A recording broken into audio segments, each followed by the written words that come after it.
लोग नमस्कार सबको and welcome to the second episode of your CMA MCQ series. तो अपने कारवां को आगे बढ़ाते हुए मुझे तो आप लोग भली भांति अब जानते ही हैं, विद्यास्थल को आप भली भांति अब जानते हैं। मैं आप लोगों का दोस्त कौश गुरु सी आशीष गुप्ता। आपका लगातार प्यार जो है वो हमें मिलता जा रहा है और उसी से कहीं ना कहीं वो मोटिवेशन आ रही है कि हम आप लोगों के लिए इतनी सारी चीज़ें जो है वो कर चुके हैं। मुझे बड़ा प्राउड होता है कहीं ना कहीं, शायद कई बच्चे बोलते होंगे बार बार यार ये क्यों बताते रहते हैं। मुझे बड़ी खुशी होती है बताते हुए कि मैं ऑलरेडी बहुत कुछ आप लोगों के लिए कर चुका हूँ। हम ऑलरेडी एक कॉस सीरीज़ जो है वो हमारी यूट्यूब पे लाइव आई थी, जिसकी अब रिकॉर्डिंग भी अवेलेबल है और उसमें भी रिस्पॉन्स बहुत अच्छा है। बहुत बच्चे जो है वो हमारी रिकॉर्डिंग्स के लिए बुकिंग्स कहीं ना कहीं करते रहते हैं, चाहे वो हमारे CA के दोस्त हो, चाहे वो हमारे CMA स्टूडेंट्स हो। उसके बाद मैंने एक कॉस्टिंग मैराथन जो है वो भी अपने जुलाई के जो CA के एग्जाम्स थे उससे जस्ट पहले किया था। Then we had recorded the solutions of July 2021 CA inter exam.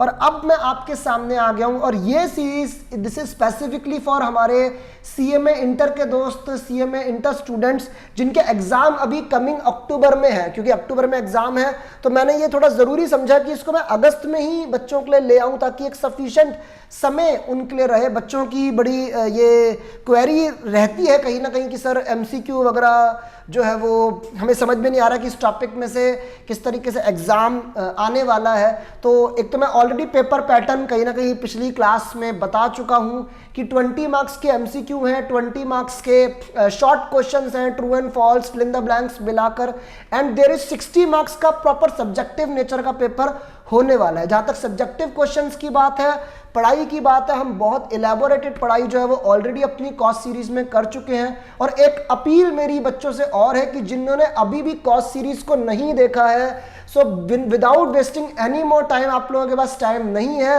आप प्लीज़ हमारे विद्यास्थल में कांटेक्ट करिए और अपनी कॉस्ट सीरीज़ जो है उसको बुक कराइए। चाहे वो कॉस्टिंग की बात हो, चाहे वो विशाल सर की द लेजेंड ऑफ टैक्सेशन, उनकी DT या IDT की सीरीज़ हो, तो उनकी रिकॉर्डिंग्स जो है वो आप लोग बुक करा सकते हैं।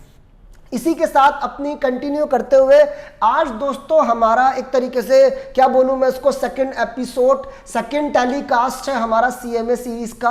तो आज हम क्या करने वाले हैं वो आपके सामने आ रहा है। अब आ रहा है, ये आप देख सकते हैं। सर आज हमने क्या करना है, हमारी CMA इंटर वालों बच्चों के लिए अक्टूबर 2021 जिनका पेपर है cost accounting, that is the paper number 8, और direct from the horses mouth, जैसे कि मैंने बताया था आपके इंस्टीट्यूट का स्टडी मॉड्यूल आप लोगों के लिए बहुत इंपॉर्टेंट है। तो उसी में से प्रैक्टिकल प्रॉब्लम्स, जो हर चैप्टर के बाद कुछ प्रैक्टिकल प्रॉब्लम्स होती है, MCQs होते हैं, ट्रू एंड फॉल्स होते हैं, वो हम करने आए हैं। और जिन बच्चों ने मुझे पिछली क्लास में देखा था, दे नो द ड्रिल कि किस तरीके से हमारी क्लास जाने वाली है। सो विद्यास्थल सेंटर की तरफ से मैं आप लोगों का दोस्त सी आशीष गुप्ता आज की कार्यवाही को आगे बढ़ाता हूं। क्या हम करने वाले हैं आज, ये आप देख सकते हैं।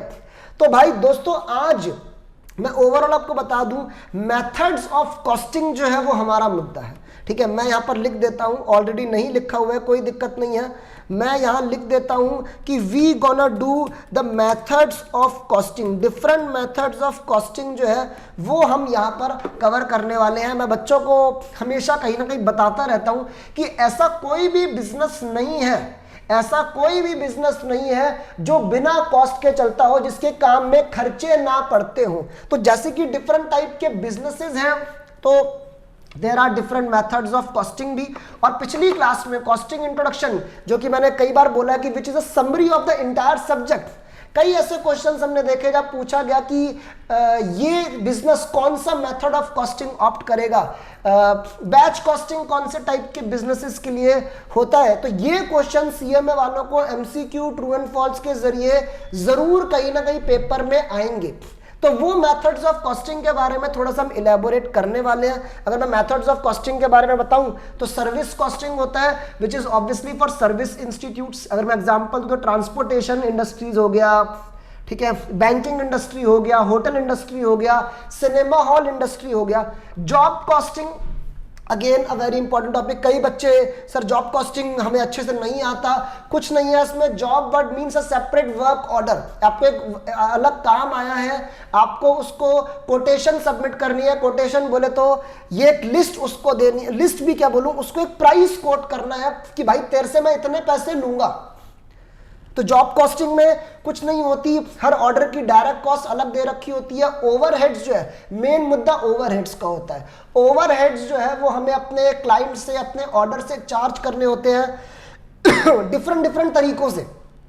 और ऑब्वियसली सर कोई इलेबोरेशन अगर आपको प्रैक्टिकली चाहिए, कोई प्रैक्टिकल प्रॉब्लम अगर आएगी, so obviously we gonna do that, मैं उसमें भी समझाऊंगा। नहीं तो मैं आपको बोल चुका हूं कि कॉस्ट सीरीज जो है वो ऑलरेडी आप लोगों के पास है, या आप लोग उसको आगे भी परचेज कर सकते हैं। बैच कॉस्टिंग उन बिजनेसेस के लिए होता है जहां पर, ये मुझे याद है पिछले चैप्टर के भी एक एमसीक्यू वगैरह में हमने डिस्कस किया था कि वो बिजनेसेस जहां पर प्रोडक्शन जो है वो ग्रुप में होती है, एक पर्टिकुलर प्रोडक्ट बनाते हैं, तो बिजनेस ये सोच रहा है कि मैं एक साथ बहुत सारे यूनिट्स जो है क्यों ना बना लूं। इसका एक बहुत इंपॉर्टेंट टॉपिक है इसमें practically, that is economic batch quantity, कि एक बार में कितनी क्वांटिटी हमें बनानी है। Contract costing, this is specifically for construction businesses. Builders जो होते हैं, कॉन्ट्रैक्टर्स जो होते हैं, they need to prepare a contract account and ultimately transfer their notional profit और loss to the P&L according to the, you know, there is a slab. उसमें भी मैंने प्रॉपर इलाबोरेट कराया है कि दो टाइप के क्वेश्चंस होते हैं, when a contract is near completion, दूसरा होता है when the contract is not near completion. अगर आपको मेरी बात याद हो, मैं रिवाइज ही तो करवा रहा हूँ, ऐसा ना कहे कोई कि सर इस सीरीज में आपने बिल्कुल इलेबोरेट नहीं कराया, बातें ही तो कर रहे हैं, इलेबोरेट तो कर रहे हैं, ठीक है। क्वेश्चंस जो है वो हाथ क्या शुरू होने वाले हैं। प्रोसेस कॉस्टिंग हमारा है, मैंने साथ में स्टडी नोट्स नंबर भी लिखे हुए हैं कि जो आपके मॉड्यूल के इंडेक्स के हिसाब से स्टडी नोट जो है वो यहाँ पर हमें दे रखे हैं। तो प्रोसेस कॉस्टिंग जो बहुत बड़ी बड़ी इंडस्ट्री होती है, जैसे पिछले चैप्टर के एक क्वेश्चन में मुझे याद है ऑयल रिफाइनरीज, ऑयल इंडस्ट्रीज की बात हुई थी, जहां पर एक प्रोडक्ट को बनाने के लिए मल्टीपल फेजेस से गुजरना पड़ता है, मल्टीपल प्रोसेसेस से गुजरना पड़ता है। तो एक तरीके से हम आज क्या करने वाले हैं, मैंने तो आपको ये बताया, प्री कैप मैंने अपनी क्लास का आपको दिया है। तो बिना समय बर्बाद करे आज जो है मैं अपना काम चालू करूंगा। और सर ये मॉड्यूल आपके सामने आ रहा है, और इस काम में मैं आपको बता दूं, सबसे पहले जो हम शुरुआत करने वाले हैं दैट वो आपका स्टडी नोट नंबर 4 का 4.6। अगर आपको याद हो तो पिछली क्लास में हमने 4.1 to 4.5 कवर कर लिए थे, 4.6 जो है वो हम अब करने वाले हैं। 4.6 में जो है वो मैं आपको बता दूं प्रॉपर तरीके से, ये 4.6 का जो टॉपिक है ये हेल्थ सेक्टर और infrastructure, educational, health sector services. Actually ये टॉपिक यहाँ पर क्यों इंस्टीट्यूट ने मतलब बुक में डाल दिया मैं नहीं कह सकता, लेकिन ऑब्वियसली दिस ये जो मुद्दा है ये सर्विस कॉस्टिंग से रिलेट करता है, इसलिए मैं उसको आज डिस्कस जो है वो कहीं ना कहीं कर रहा हूँ, ठीक है। तो इसमें दो प्रैक्टिकल प्रॉब्लम्स हैं, ये पेज नंबर भी मैं आपको बता दूं आपकी सुविधा के लिए। मेरी बुक के according this is page number 253 and 4.6 मैंने आपको बता दिया। प्लीज आप ढूंढ लीजिए, आपके इंस्टीट्यूट का स्टडी मॉड्यूल ऑलरेडी मैं आपके टेलीग्राम के चैनल पे आपको डल चुका है, नीचे भी डिस्क्रिप्शन बॉक्स में आप हमारा लिंक जो है टेलीग्राम का देख सकते हैं। So now we gonna start with question number 4। There are two practical problems 4 and 5, और ये दोनों ही सर्विस कॉस्टिंग से रिलेट करती है। जो प्रॉब्लम नंबर 4 है, this is related to a transportation industry, transportation की बात हो रही है। और जो प्रॉब्लम नंबर 5 है, this is related to a cinema hall. And again I proudly say कि ये दोनों मेरी बुक्स में जिन्होंने कॉस्ट सीरीज मेरी करी है ये ऑलरेडी इंक्लूडेड है। सो क्वेश्चन नंबर 4, और भाई प्लीज अपना कॉपी पेन कैलकुलेटर लेकर बिल्कुल तैयार हो जाएं। ये बात मैं बार बार कहता हूं बच्चों से, प्रैक्टिकल पढ़ाई में without calculation, without self doing your work आप किसी भी चीज को नहीं सीख सकते। प्रैक्टिकल टॉपिक है, पढ़कर कई बच्चे कॉस्टिंग के क्वेश्चंस, अकाउंट्स के क्वेश्चंस पेपर में देख के जा रहे हैं। हाँ सर मैं घर पे देख के गया था, अभी क्या देखने वाली क्या चीज है, इसमें करने वाली चीज है भाई। Question number 4, Prakash transport company has been given a route of 20 kilometre long to run a bus. The bus cost 12,50,000 with an estimated useful life of 5 years। 20 kilometre का रूट है, रूट में आपको बता दूं एक तरफ का रास्ता जो है वो 20 किलोमीटर का होगा। 12.5 लाख की है जिसकी यूजफुल लाइफ 5 साल है।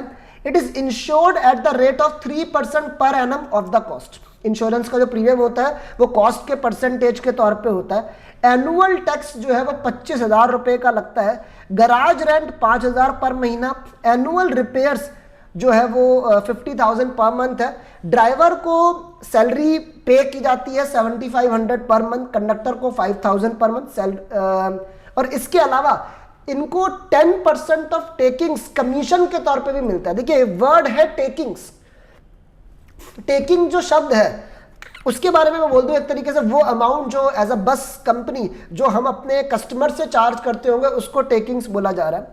ऑफिस स्टेशनरी 1,000 रुपए पर मंथ और ऑफिस की सैलरीज 10,000 रुपए पर मंथ है।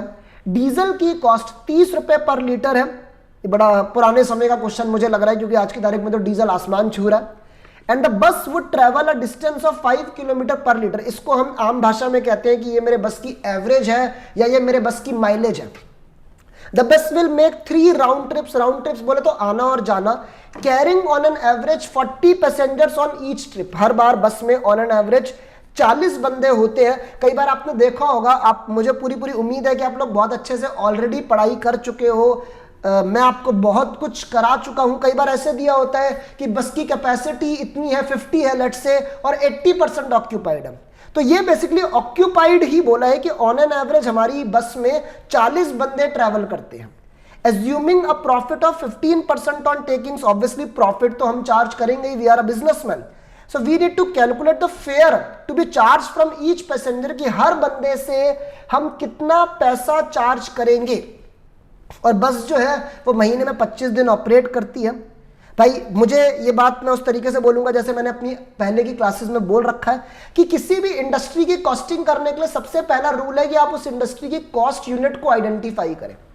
अगर हम एक बस की बात कर रहे हैं, हम अगर एक पैसेंजर ट्रांसपोर्टेशन इंडस्ट्री की बात कर रहे हैं तो the best cost unit should be पर पैसेंजर पर किलोमीटर।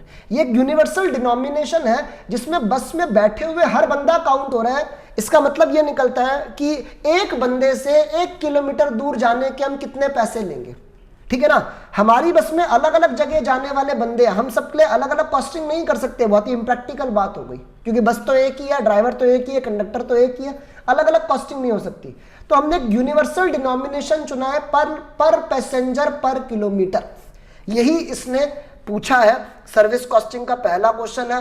तो भैया श्री गणेश करते हैं और क्वेश्चन हम करते हैं। मुझे तो पूरी उम्मीद है कि आप में से कई लोग जो है वो स्टार्ट हो भी चुके होंगे और ऐसा भी हो सकता है कि कई बच्चों ने ये क्वेश्चन ऑलरेडी कर रखा हो, ठीक है। तो ऑब्वियसली कर रखा है तो फिर तो आप लोगों को हमेशा मेरे से आगे चलना है। मैं हमेशा चाहूंगा कि मेरे बच्चे मेरे से 2 कदम आगे चले, 2 क्या 4 कदम आगे चले। Without wasting time I am starting the question number 4 and service costing का है। सो अपना व्हाइट बोर्ड में आप लोगों के सामने प्रेजेंट करता हूं। चलिए sir, so we gonna start with format हम बना लेते हैं। एक तरीके से पूरा कॉस्टिंग का सब्जेक्ट एक स्टेटमेंट ऑफ कॉस्ट बनाता है, कॉस्ट शीट बनाता है, जिसको हम कॉस्ट शीट कह सकते हैं। तो बनाते हैं सर। तो इसका कहीं ना कहीं पहला कॉलम, तो मैं अपनी भाषा में कई बार कहता हूं कि जी पहला कॉलम जो है वो तो हमारा पुश्तैनी कॉलम हो गया, दैट इज पर्टिकुलर्स। पहला कॉलम जो है वो हमारा हो गया पर्टिकुलर्स। उसके बाद बीच में हम एक डिटेल्स का कॉलम जनरली और बना लेते हैं and our outer column that is called as rupees, ठीक है। आउटर कॉलम को हम क्या बोलेंगे, यहाँ पर रुपीज बोलेंगे। सो स्टार्ट करते हैं। अच्छा, हेडिंग क्या डालनी है? हेडिंग आप सिंपली डाल सकते हैं statement of operating cost. Heading हो गई स्टेटमेंट ऑफ ऑपरेटिंग कॉस्ट। एक बात मैंने बच्चों को बताया था कि याद रखें कि जो क्वेश्चन है वो आप ईयरली कर रहे हैं या मंथली कर रहे हैं या बेसिकली किस टाइम पीरियड के लिए कर रहे हैं, ठीक है। अब ये मैं अगर मैं क्वेश्चन को देखता हूं, आप भी देखिए, तो ऐसा कोई क्लियर कट नहीं है कि हमें फेयर निकालने से मतलब है। ये क्वेश्चन चाहे तो बच्चा मंथली भी कर सकता है या एनुअली भी कर सकता है।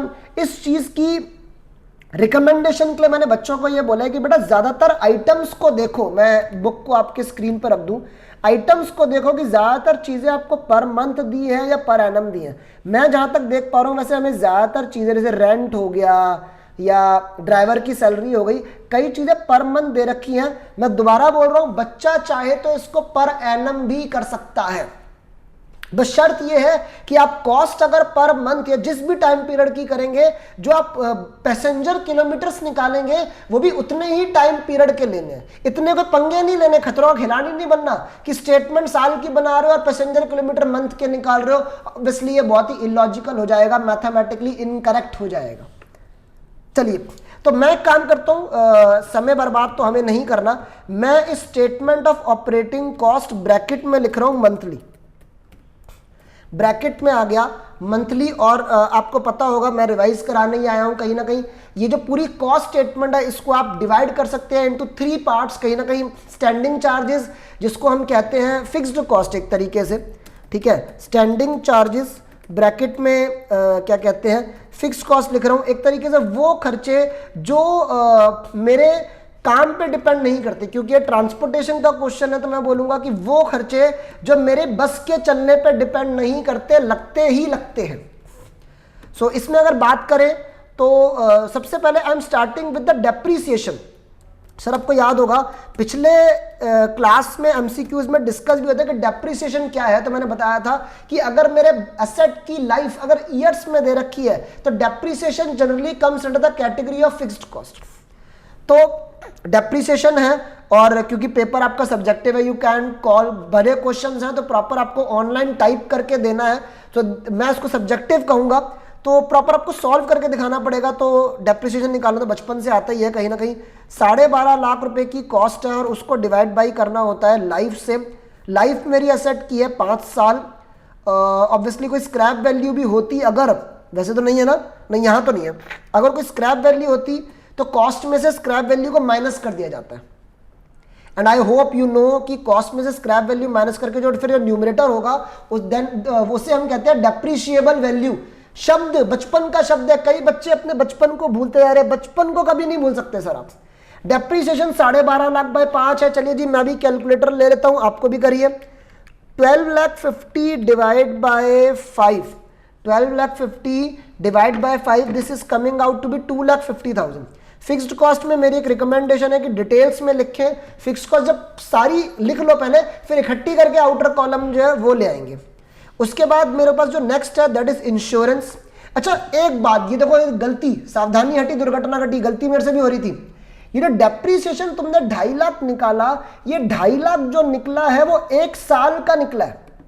2.5 लाख जो निकला वो 1 साल का निकला। और ये बात ना भूलें कि हम जो ये स्टेटमेंट बना रहे हैं ये पर मंथ बना रहे हैं। तो 2.5 लाख डिवाइड बाय 12 करें तो ये अगर मैं मंथली देखूं, इसको मंथली देखूं तो ये आपका यहां पर हो जाता है, एक सेकेंड सर, ये आपका यहां पर हो जाता है 20,833 रुपए। इतना छोड़ सकते हैं, 20,833। Next item B point, it's insurance. B point is insurance. Insurance के लिए क्या लिखा है? इंश्योरेंस के लिए बोला 3% पर एनम ऑन कॉस्ट। पहली बात तो ऑब्वियसली ये भी पर एनम है, तो 12.5 लाख का 3%, and obviously to convert it into monthly you need to divide it by 12, you need to divide it by 12। तो 12.5 लाख डिवाइड बाय 12 में क्या मीन्स 12.5 लाख का 3% डिवाइड बाय 12, ये 3125 हो गया, 3125 हो गया। सो मुझे उम्मीद है आप लोग सब लोग साथ साथ काम कर रहे हैं यार। आपको अब ये तो स्टेज आपकी ऐसी है जहां पे आपके अंदर पूरा कॉन्फिडेंस होना चाहिए। मैं ब्रशिंग अप कराने आया हूं और मैं पूरा आपसे चाहूंगा कि आप स्क्रीन को टेपने के अलावा, ऑब्वियसली मैं आपके सामने आऊंगा, आप हेल्प लीजिए, लेकिन मेरी ख्वाहिश ये है कि स्क्रीन को टेपने के अलावा की बजाय बच्चा ज्यादातर काम खुद करे, और खुद करने के बाद जो है वो नजर उठा के स्क्रीन को देख ले कि क्या सर ने भी वही किया है या नहीं किया। इसके बाद इंश्योरेंस के बाद मेरा नेक्स्ट आइटम आ गया annual tax. Again this is annual, again this is annual. So the amount that is being given as 25,000, इसको डिवाइड बाय 12 करते हैं, मेरे ख्याल से कितना 3,000 होता है। 25,000 बाय 12, नहीं ये कितना आ रहा है यार, 25,000 बाय 12 ये आ रहा है 2083, 83। इसके बाद we are given with garage rent. Garage rent, भाई किसी बच्चे को ये भी अगर कोई दिक्कत हो कि यार ये वाला जो है क्या बोलते हैं आइटम, आप इसको स्टैंडिंग में क्यों ले रहे हो, रनिंग में क्यों नहीं ले रहे, प्लीज आप मेरे से बात करें, अपने लाइव चैट पे अपना सवाल लिखें और हमारे टेलीग्राम चैनल से भी जुड़िए। मेन डाउट्स तो वहीं पर कहीं ना कहीं हैंडल होते हैं। सो गैराज रेंट जो है ये अब 5,000 पर महीना सीधा हमें दे रखा है, इसमें हमें कोई एडजस्टमेंट करने की जरूरत नहीं है। इसके अलावा अब देखो आ गया एनुअल रिपेयर्स। अब कहीं ना कहीं ये भी एक साल का रिपेयर्स का अमाउंट दिया है, तो कहीं ना कहीं देने का तरीका तो फिक्स्ड है। कई बच्चे ये भी सोचते हैं कि रिपेयर्स कहीं ना कहीं it is variable to the running of the vehicle, की गाड़ी जितनी चलेगी उतनी रिपेयर लगेगी। एक पॉइंट ऑफ व्यू और है कि रिपेयर्स जो है, रिपेयर्स और मेंटेनेंस जनरली बाय नेचर अगर बोलूं तो it comes under the definition of semi variable cost. तो कई बुक्स में ऐसा भी देखा गया कि रिपेयर और मेंटेनेंस की अलग से कैटेगरी बनाई जाती है। इसमें कोई इतना कंफ्यूज होने की बात नहीं है, प्लीज इस बात को समझें। लकीर का फकीर बच्चे ना बने, मैं इसे फिक्स्ड में लिख दूं, रनिंग में लिख दूं, अलग कैटेगरी में डालूं, अल्टीमेटली ऐड ही होना है। ये पता है रनिंग और फिक्स्ड का सही बंटवारा उस क्वेश्चन में ज्यादा रेलेवेंट बनता है जहां पर ये बंटवारा सही से करने के लिए या तो बोला गया है या फिर कोई क्वेश्चन ऐसा है जो कि मैंने क्वेश्चन देखे हैं, क्लास में कराए हैं। ब्रेक इवन पॉइंट निकालना है मान लो, ठीक है ना, कि बस कितने बंदे बैठाए, कितने किलोमीटर चलाए कि ब्रेक इवन हो जाए। ब्रेक इवन का अगर आप मार्जिनल कॉस्टिंग का फॉर्मूला याद करें तो फिक्स्ड कॉस्ट अपॉन कंट्रीब्यूशन होता है। उस केस में फिक्स्ड कॉस्ट और वेरिएबल कॉस्ट का सही सेग्रीगेशन करना बड़ा जरूरी हो जाता है। फिलहाल एक काम करते हैं, पहले मैं अगर प्योरली फिक्स्ड वालों को अगर सम अप कर लूं तो एक तो मेरे पास यहां पर ड्राइवर सैलरी है, ड्राइवर सैलरी है वो आपका हो गया 7500 रुपये पर महीना, तो सीधा 7500 यहां पे लिख लीजिए। इसके अलावा you have conductor salary, you have conductor salary, ये भी आपको पर मंथ दे रखी है। This is also given out as 5000। अच्छा, इसको इनको जो और मिल रहा है 10% कमीशन जो मिल रहा है, obviously that is depending upon takings, तो वो मैं रनिंग चार्जेस के अंदर लिखूंगा। जो कमीशन है वो रनिंग चार्जेस के अंदर लिखूंगा। बेटा बात सबको समझ में आ रही है ना। इसके अलावा obviously we are also given out as office stationery, ठीक है। मैं बहुत ही इलेबोरेटली अपनी सीरीज में काम कर चुका हूं। कई बच्चों का ये पॉइंट आता है, देखिए मेरा जैसे 9 इयर्स का टीचिंग एक्सपीरियंस है, तो मैं जो आज आपको पढ़ा रहा हूं वो पूरे 9 साल का कहीं ना कहीं निचोड़ है। बच्चों के जो पूछे गए डाउट्स है कई बार मैं वो भी इंक्लूड अपनी चर्चा में कर देता हूं। तो बच्चों ने पूछा sir stationery is looking as a running expenditure की this depending upon the running of the vehicle. तो क्या आप सोच रहे हैं, क्या आप ये सोच रहे हैं कि वो ये टिकटों का खर्चा है? ठीक है भाई, स्टेशन एक बात बताओ, बस की एक this is a transport company यार प्रॉपर, ठीक है। कंपनी का एक ऑफिस होगा, don't you think so company हर महीने कुछ स्टेशनरी पे खर्चा करती होगी? There were some register, there would be some files, calculators, pen, pencil. तो ये टिकट नहीं है, ठीक है। अगर मेरी बस ना भी चले या मेरी बस में कम ज्यादा भी बंदे बैठे तो स्टेशनरी का तो खर्चा होगा ही कहीं ना कहीं। तो 1000 रुपए पर महीने है जो हमें फिक्स्ड अमाउंट के तौर पे दे रखा है। Then we have office salaries also, then we have office salaries also. Office salaries का अमाउंट जो है यार वो देखो कितना हो गया। ऑफिस के खर्चे तो कहीं ना कहीं फिक्स्ड बेसिस पर होते हैं, 10,000 रुपए पर महीना हो गया, 10,000 पर महीना। इसके अलावा और कोई प्योर फिक्स्ड खर्चा नहीं है। जहां तक रिपेयर की बात है, देखिए पता है मैं एग्जैक्टली मुझे नहीं पता, मैं या अभी मैं गारंटी नहीं कर सकता, हो सकता है आपकी बुक के जो इलस्ट्रेशंस हो उसमें रिपेयर को कई बार फिक्स्ड के तौर पे ले लिया हो, ठीक है। कई बार बच्चों को मैं समझाता हूं कि अगर असेट की लाइफ ईयर्स में है तो डेप्रिसिएशन को फिक्स ले लो। बात रटने की नहीं है, बात लॉजिकल है। ईयरली लाइफ है तो मतलब हर साल एक डेप्रिसिएशन लगना ही लगना है, गाड़ी के चलने या ना चलने पर डिपेंड नहीं कर रहा। मैं कहता हूं अगर गाड़ी की लाइफ किलोमीटर्स में है, असेट की लाइफ उसके काम करने पर डिपेंड है, then it would be taken as running charges, क्योंकि ऑब्वियसली जितने किलोमीटर गाड़ी चलेगी उतनी डेप्रिशिएट होगी। तो मेरा लॉजिक तो ठीक है यार। उसके बाद भी सीएमए की बुक में कई बार मेरी जो मैंने सिखाया है बच्चों को उससे उल्टा स्टडी मॉड्यूल में होता है। एक बात की संतुष्टि गारंटी दे दूं आपको, मैं 9 साल से पढ़ा रहा हूं, आज तक किसी बच्चे ने पेपर देने के बाद उसका रिजल्ट खराब हो गया हो और उसने मुझे ये बोला नहीं कि सर आप ये गलत सिखाते हो, ऐसे तो हमारे नंबर नहीं आ रहे, ऐसे नहीं हुआ, बच्चों के बहुत अच्छे नंबर आए हैं। तो मैं एक लॉजिक के साथ चल रहा हूं। डोंट वरी अगर इंस्टीट्यूट की इलस्ट्रेशन में उसका कुछ अलग ट्रीटमेंट किया गया है, क्योंकि फिर ऐसे हर क्वेश्चन में अलग ट्रीटमेंट हो जाएगा तो फिर आप कंफ्यूज हो जाएंगे, तो आप रट नहीं सकते बातों को। इसके अलावा देन मैं एक सेपरेट कैटेगरी बना रहा हूं, बी पॉइंट करके लिख रहा हूं, इसी को कंटिन्यू कर रहा हूं यहां पर, repairs and maintenance. Repairs and maintenance आपको रिकमेंडेशन है, अगर आपकी बुक रिपेयर्स और मेंटेनेंस का अलग कॉलम अलग हेडिंग नहीं डालती तो आप भी मत डालिए, कोई दिक्कत नहीं है, आप भी मत डालिए, कोई दिक्कत नहीं है। ये रिपेयर मेंटेनेंस का सीधा हमें अमाउंट दे रखा है, कितना दे रखा है भाई, एनुअल रिपेयर्स दे रखी है 50,000। अगेन स्टेटमेंट मंथली है तो 50,000 डिवाइड बाय 12 करके आप 6,000 रुपए जो है वो रिपेयर और मेंटेनेंस, मैंने ठीक डिवाइड किया है, गलत तो नहीं कर दिया, 50,000 बाय 12 नहीं यार, ओ अच्छा हुआ देख लिया मैंने, 50,000 बाय 12 इज 4167, ठीक है। अच्छा, फिक्स्ड कॉस्ट को टोटल करके आप आउटर कॉलम में ले आए। मैं एक बार आपको ना आपकी बुक का एक इलस्ट्रेशन भी मैं दिखाकर एक बार सामने बात हो जाए कि ये रिपेयर और मेंटेनेंस को अलग कैटेगरी बनाते हैं या रनिंग या फिक्स्ड में ही इंक्लूड करते हैं।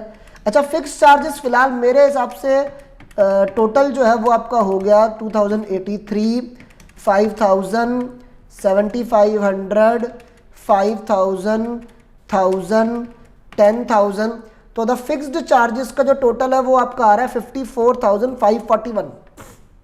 रिपेयर मेंटेनेंस ये हो गया। सी कैटेगरी बेसिकली एक ही आइटम बचा है जिसको मैं रनिंग चार्जेस के अंतर्गत डालूंगा। रनिंग चार्जेस को आपको समझा दूं, इट इज वेरिएबल कॉस्ट, इसका नाम ही रनिंग चार्जेस है, मतलब वो खर्चे जो मेरी गाड़ी के चलने पे डिपेंड करते हैं, ठीक है ना। नाम बहुत ही ट्रांसपोर्टेशन इंडस्ट्री के लिए सटीक नाम है रनिंग चार्जेस। अब इसमें एक ही आइटम कहीं ना कहीं बनती है, वो है आपकी डीजल कॉस्ट। डीजल कॉस्ट, और मैं आपको पहले ही बता दूं सर, डीजल कॉस्ट की कैलकुलेशन करने के लिए you would need to calculate कि कितने किलोमीटर्स आप लोग चला रहे हो महीने में। गलती से साल का मत कर देना, हम पूरा क्वेश्चन मंथ का कर रहे हैं। तो सर मैं एक काम करता हूं, क्या कहते हैं, डिफरेंट कलर पेन से यहाँ पे सबसे टॉप पे वर्किंग नोट नंबर 1 कहीं ना कहीं बना रहा हूं, and I am calculating annual kilometres, sorry annual क्यों कर रहा हूं, मैंने भी गलत लिख दिया, monthly kilometres. Monthly kilometres question की वर्डिंग के हिसाब से यार ये बड़ा इंपॉर्टेंट है, ये अलग से एमसीक्यू या शॉर्ट क्वेश्चंस के तौर पे भी आ सकता है। प्लीज ध्यान दें इन बातों पर, इन बातों पे ध्यान दें। एक तो बस 20 किलोमीटर के रूट पर चलती है, ठीक है, एक दिन में 3 ट्रिप्स मारे जाते हैं और फिलहाल महीने में 25 दिन बस चलती है। तो मैं अगर एनुअल किलोमीटर्स की अगर मैं बात कर रहा हूं, so basically this would B 20 kilometre, ये तो एक तरफ का है, एक तरफ का पर वे, इंटू 2, भाई जो बस एक तरफ जाती है वो वापस भी तो आती होगी, इंटू 3 ट्रिप्स एक दिन में, और महीने के लिए कर रहे हैं तो महीने में 25 दिन जो है वो हमारे होते हैं। क्या आपको ये कैलकुलेशन समझ में आ रही है? क्या आपको ये कैलकुलेशन समझ में आ रही है? मैं एक बार वेरीफाई कर लूं कि मैंने ठीक किया है। 20 किलोमीटर का रूट, 2 तरफा, 3 ट्रिप्स, क्या बोलते हैं 25 दिन महीने में, ठीक है। अब बच्चे अगर सोच रहे हैं सर 40 पैसेंजर्स आपने नहीं, क्योंकि एक्चुअली मैं सिर्फ अभी किलोमीटर देख रहा हूं, पैसेंजर किलोमीटर बाद में देखूंगा। मैं बच्चों को बता दूं, कई बार जल्दबाजी में चीज को मिस ना करें। ऑब्वियसली किलोमीटर्स अलग निकालना, अलग से निकालना बनता है, और पैसेंजर किलोमीटर्स भी अलग से हमारे पास होना चाहिए। तो यहाँ पे ये 20 × 2 × 3 × 25, ये आपके महीने के देखा जाए तो 3000 किलोमीटर हो गए। कोई बच्चा अगर इसको एनुअल कर रहा है तो जाहिर सी बात है 3000 × 12 उसने और किया होता, and this would B 36,000 kilometre. मैं मना नहीं कर रहा हूँ किसी बच्चे को, मैं आपको सर, मैं लकीर का फकीर नहीं बनाना चाहता, स्पून फीडिंग नहीं करा रहा हूं कि जो मैं कर रहा हूं वही एक तरीका, ना मैं इस टाइप का टीचर हूं। somebody can try it also yearly also, आप घर बैठ कर उसको ईयरली करें, मुझे कोई दिक्कत नहीं है। नाउ डीजल का जो हिसाब है वो मेरी बुक हमारे क्वेश्चन में है, 30 रुपए का 1 लीटर डीजल भरता है, और 1 लीटर डीजल में 5 किलोमीटर गाड़ी चल जाती है। अब this is a purely proportionate calculation, costing has no formula. 30 रुपए में 5 किलोमीटर गाड़ी चलती है, हमें चलानी है महीने की 3000 किलोमीटर, तो डीजल कितने का हमें पड़ जाएगा? 30 रुपए में 5 किलोमीटर तो 6 रुपए पर किलोमीटर कहीं ना कहीं डीजल पड़ रहा है, तो 3000 के लिए हमें 18,000 रुपए का डीजल जो है वो अपनी गाड़ी में भरवाना पड़ेगा। क्या आपको ये बात क्लियर है? मैं एक बार क्वेश्चन को और एक बार देख लूं। अच्छा, मेरे रनिंग चार्जेस में एक आइटम और होने वाली है, वो है कमीशन, जो कि अल्टीमेटली एक तरीके से ड्राइवर एंड कंडक्टर को आपस में शेयर होने वाली है। This is a running white because it is depending upon my takings. ये सब आप करेंगे तो ये आपका एक तरीके से टोटल कॉस्ट हो जाएगा। मैं अमाउंट अभी इसलिए लिख रहा हूं क्योंकि because I don't have commission फिलहाल, ठीक है। टोटल कॉस्ट में प्रॉफिट आप ऐड करेंगे which is given out as 15% of takings, 15% of takings, और ये आपका आ जाएगा एक तरीके से मंथली टेकिंग्स। क्वेश्चन मंथ का है, तो एक महीने में कितने पैसे जो है वो आप कलेक्ट कर पाते हैं। अगेन ये इक्वेशन कॉस्टिंग में ध्यान रखनी बहुत बनती है कि cost plus profit is equal to takings. चलिए, टेकिंग्स अगर मेरा पता लग जाए तो 15% प्रॉफिट है और 10% कमीशन है। अब ऐसे केस में बच्चे के पास दो तरीके हैं, या तो मैं हमेशा बोलता हूं कि जो बेस इंफॉर्मेशन है उसको ले लो एक्स। भाई परेशान तो कभी भी नहीं होना, ये एक्स लेने वाले हमारे पास कुछ नहीं है, तो बचपन से हमने यही काम किया है कि हमने उस चीज को एक्स ले लिया है, कोई दिक्कत नहीं है। तो या तो हम टेकिंग्स को एक्स ले लें, ठीक है, और फिर हम फर्दर जो है वो इस चीज को सॉल्व कर सकते हैं। मैं अगर इसको कंटिन्यू करूं, थोड़ा सा मेरे को यार जगह जो है वो चाहिए होगी, ठीक है, तो मैं थोड़ा सा ये जो शुरू का पार्ट जो है ये मैं हटा रहा हूं, ठीक है, मैं इसके आगे कंटिन्यू कर रहा हूं। ये स्टेटमेंट आप लोगों ने बना ली होगी। So basically let the monthly takings be x लेना कोई नई बात नहीं है, x अच्छी चीज होती है, x जिंदगी में रखना, ठीक है। अब इक्वेशन देखो, कोई बहुत बड़ा काम नहीं कर रहा हूं, टोटल कॉस्ट विदाउट कमीशन तो है नहीं ना अभी, तो कमीशन से पहले वाली टोटल कॉस्ट तो पता है ना, हमें कहीं ना कहीं पता लग सकती है। इसमें कमीशन ऐड किया और प्रॉफिट ऐड किया, तब जाके हमारी टोटल टेकिंग्स जो है वो आ जाएंगी। क्या ये बात मैंने ठीक लिखी है? आप मुझे इस बात का जवाब दें। कमीशन से पहले वाली हमारी कॉस्ट यानी ये डीजल तक की कॉस्ट, इसमें कमीशन ऐड हो गया, इसमें प्रॉफिट ऐड हो गया। टेकिंग एक तरीके से जो स्टेबल है उसी को तो हॉरिजॉन्टली एक इक्वेशन में मैंने कहीं ना कहीं लिखा है। सो अगर मैं कमीशन से पहले वाली कॉस्ट देखूं, टोटल कर लो ना, 54,541 फिक्स्ड कॉस्ट, 4167 रिपेयर और 18,000 का डीजल, तो ये आपकी हो गई 76,708 प्लस। अब देखो टेकिंग्स को मैंने लिया x, कमीशन जो है वो टेकिंग्स का 10% है तो 0.10x, प्लस प्रॉफिट जो है वो मेरे टेकिंग्स का 15% है, बोले तो 0.15x equal to takings that is x।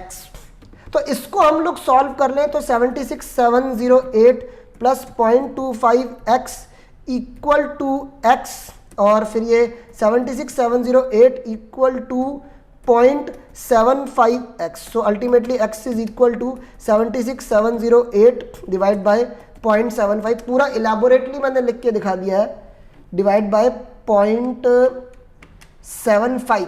इसका जो आंसर आ रहा है मेरा x जो आ रहा है 1,02,277, 1,02,277। ये मेरे को अगर मंथली टेकिंग्स अगर मैं करता हूं तो I would B able to earn the desired profit, I would be able to give the desired commission to my driver and conductor, ठीक है। इसको मैं एक सेकंड अपनी तरफ से एक बार इसको वेरीफाई मैं कर लूँ, फिर आपको और इसको इलेबोरेटली जो है मैं यहाँ पर बता दूंगा। तो एक सेकंड, 1,02,277,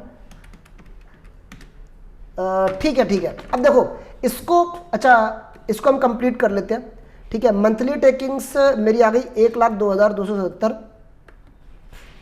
ठीक है, इसके बेस पर हम सारी चीज़ें कहीं ना कहीं कर लेते हैं। प्रॉफिट जो हो गया वो इसका 15% हो गया। ठीक है, टेबल कंप्लीट कर लूँ, इसका 15% मेरा आ रहा है 15,341 या 342 जो है वो, चाहे तो आप लोग इस बात को लिख सकते हैं। ठीक है, एक सेकेंड सर। ठीक है, अब इसके बाद now if I calculate the total cost, so 1,02,277 minus 15,342, the total cost would be 86,935. Commission which is 10% of our total taking, so 10,2277 का 10%, so this would be 10,228 हम चाहे तो लिख सकते हैं, क्योंकि मेरे को टोटल बनाना है तो 1 और 7, इसको 228 या 227 कर दो, 10,227 मैं लिख रहा हूं क्योंकि मुझे टोटल जो है वो 935 के बराबर बनाना था। क्वेश्चन हमारी कॉस्ट एक तरीके से बन गई है। मैं एक बात आप लोगों को और बताना चाहूंगा यहाँ पर कि बच्चा एक्स वगैरह लिया, देखिए पेपर में जब बैठे होते हैं तो ऑब्वियसली आपको अपना समय बचाना है, तो अगर कोई और शॉर्टकट है तो वो बिल्कुल अप्लाई होना चाहिए। जरूरी नहीं है कि मैं यहाँ पर एक्स लेकर काम करूं। अब देखिए यहाँ पे क्या बोलते हैं, आप चाहते तो ऐसे भी बच्चा कर सकता था, मैं डिफरेंट कलर पेन से बता रहा हूं। मंथली टेकिंग्स को 100 ले लेता, ध्यान से देखना, तो प्रॉफिट हो जाता 15, तो टोटल कॉस्ट हो जाती 85, कमीशन जो है वो 10 होता, और एक तरीके से डीजल तक की जो टोटल कॉस्ट है, डीजल तक की जो टोटल कॉस्ट है, जिसको एक तरीके से हम बोल रहे हैं टोटल कॉस्ट एक्सक्लूडिंग कमीशन या विदाउट कमीशन, वो हो जाती equivalent to 75। Different colour pen में लिख रहा हूं ताकि आप आसानी से इसको क्या कहते हैं समझ सके। और यहां पर मैं आपको एक बात बता दूं, हम डायरेक्टली कर सकते थे कि मेरी अगर total cost excluding commission which is जो मैंने कैलकुलेट कर रखी है 76,708, if it is equivalent to 75 then what is 100, so 76,708 divide by 75 into 100, ये मेरा सीधा आ जाता 1,02,277, ये मेरा सीधा मैं ये कैलकुलेट कर सकता था। ऑब्वियसली आपको ये लगा होगा कि सर हाँ यार ये ज़्यादा बढ़िया है, ये हम जल्दी कर सकते हैं। ये वही हर बच्चे के दिमाग पे डिपेंड करता है। मैंने एक वो बचपन वाली जो थी एक्स लेने वाली चीज़, कई लोग बड़े एक्स से बहुत प्यार करते हैं तो वो ये भी कर सकते हैं, ठीक है, या फिर अपना अपना कंफर्टेबिलिटी वाली बात है। मैं तो इसको जल्दी करने के लिए, ये भी ज़रूरी नहीं है कि हर चीज़ को एक्स से लेकर प्यार करो। दुनिया में हर वक्त अपने एक्स से प्यार करते रहना भी कोई बहुत बढ़िया नहीं होता। मंथली टेकिंग्स को मैं 100 ले लेता हूं, उसके बेस पे मैंने कहीं ना कहीं equivalent figures they the.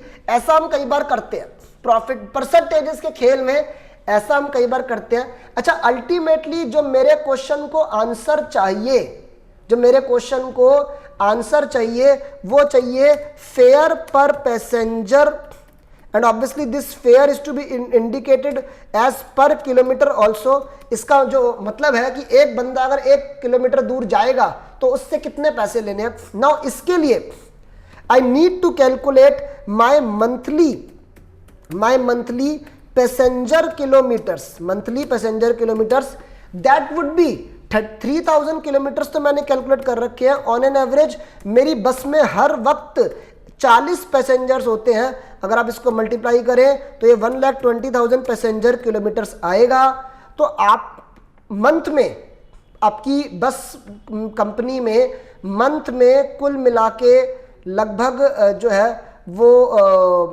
1,20,000 passenger, 1,20,000 is the group, 1,20,000 is the group की, जैसे 3,000 किलोमीटर बस चलती है और हर वक्त मान लो बस में 40 बंदे होते हैं, तो कुल मिला के 1,20,000 मेरा कस्टमर बेस हो गया। मुझे मंथ का 1,02,277 कलेक्ट करना है 1,20,000 पैसेंजर किलोमीटर्स, मतलब एक तरीके से मैं नंबर ऑफ पैसेंजर से भी डिवाइड कर रहा हूं और नंबर ऑफ किलोमीटर से भी। कोई चाहे तो ऐसे भी कर सकता है। मेरे कुछ बच्चे मिले ऐसे कि सर एक काम करते हैं, 1,02,277 को पहले 3,000 से डिवाइड कर देता हूं, वो मेरा पर किलोमीटर आ जाएगा, फिर उसको 40 से डिवाइड कर दूंगा तो पर पैसेंजर आ जाएगा। मैंने कहा ये भी कर ले, क्या दिक्कत है।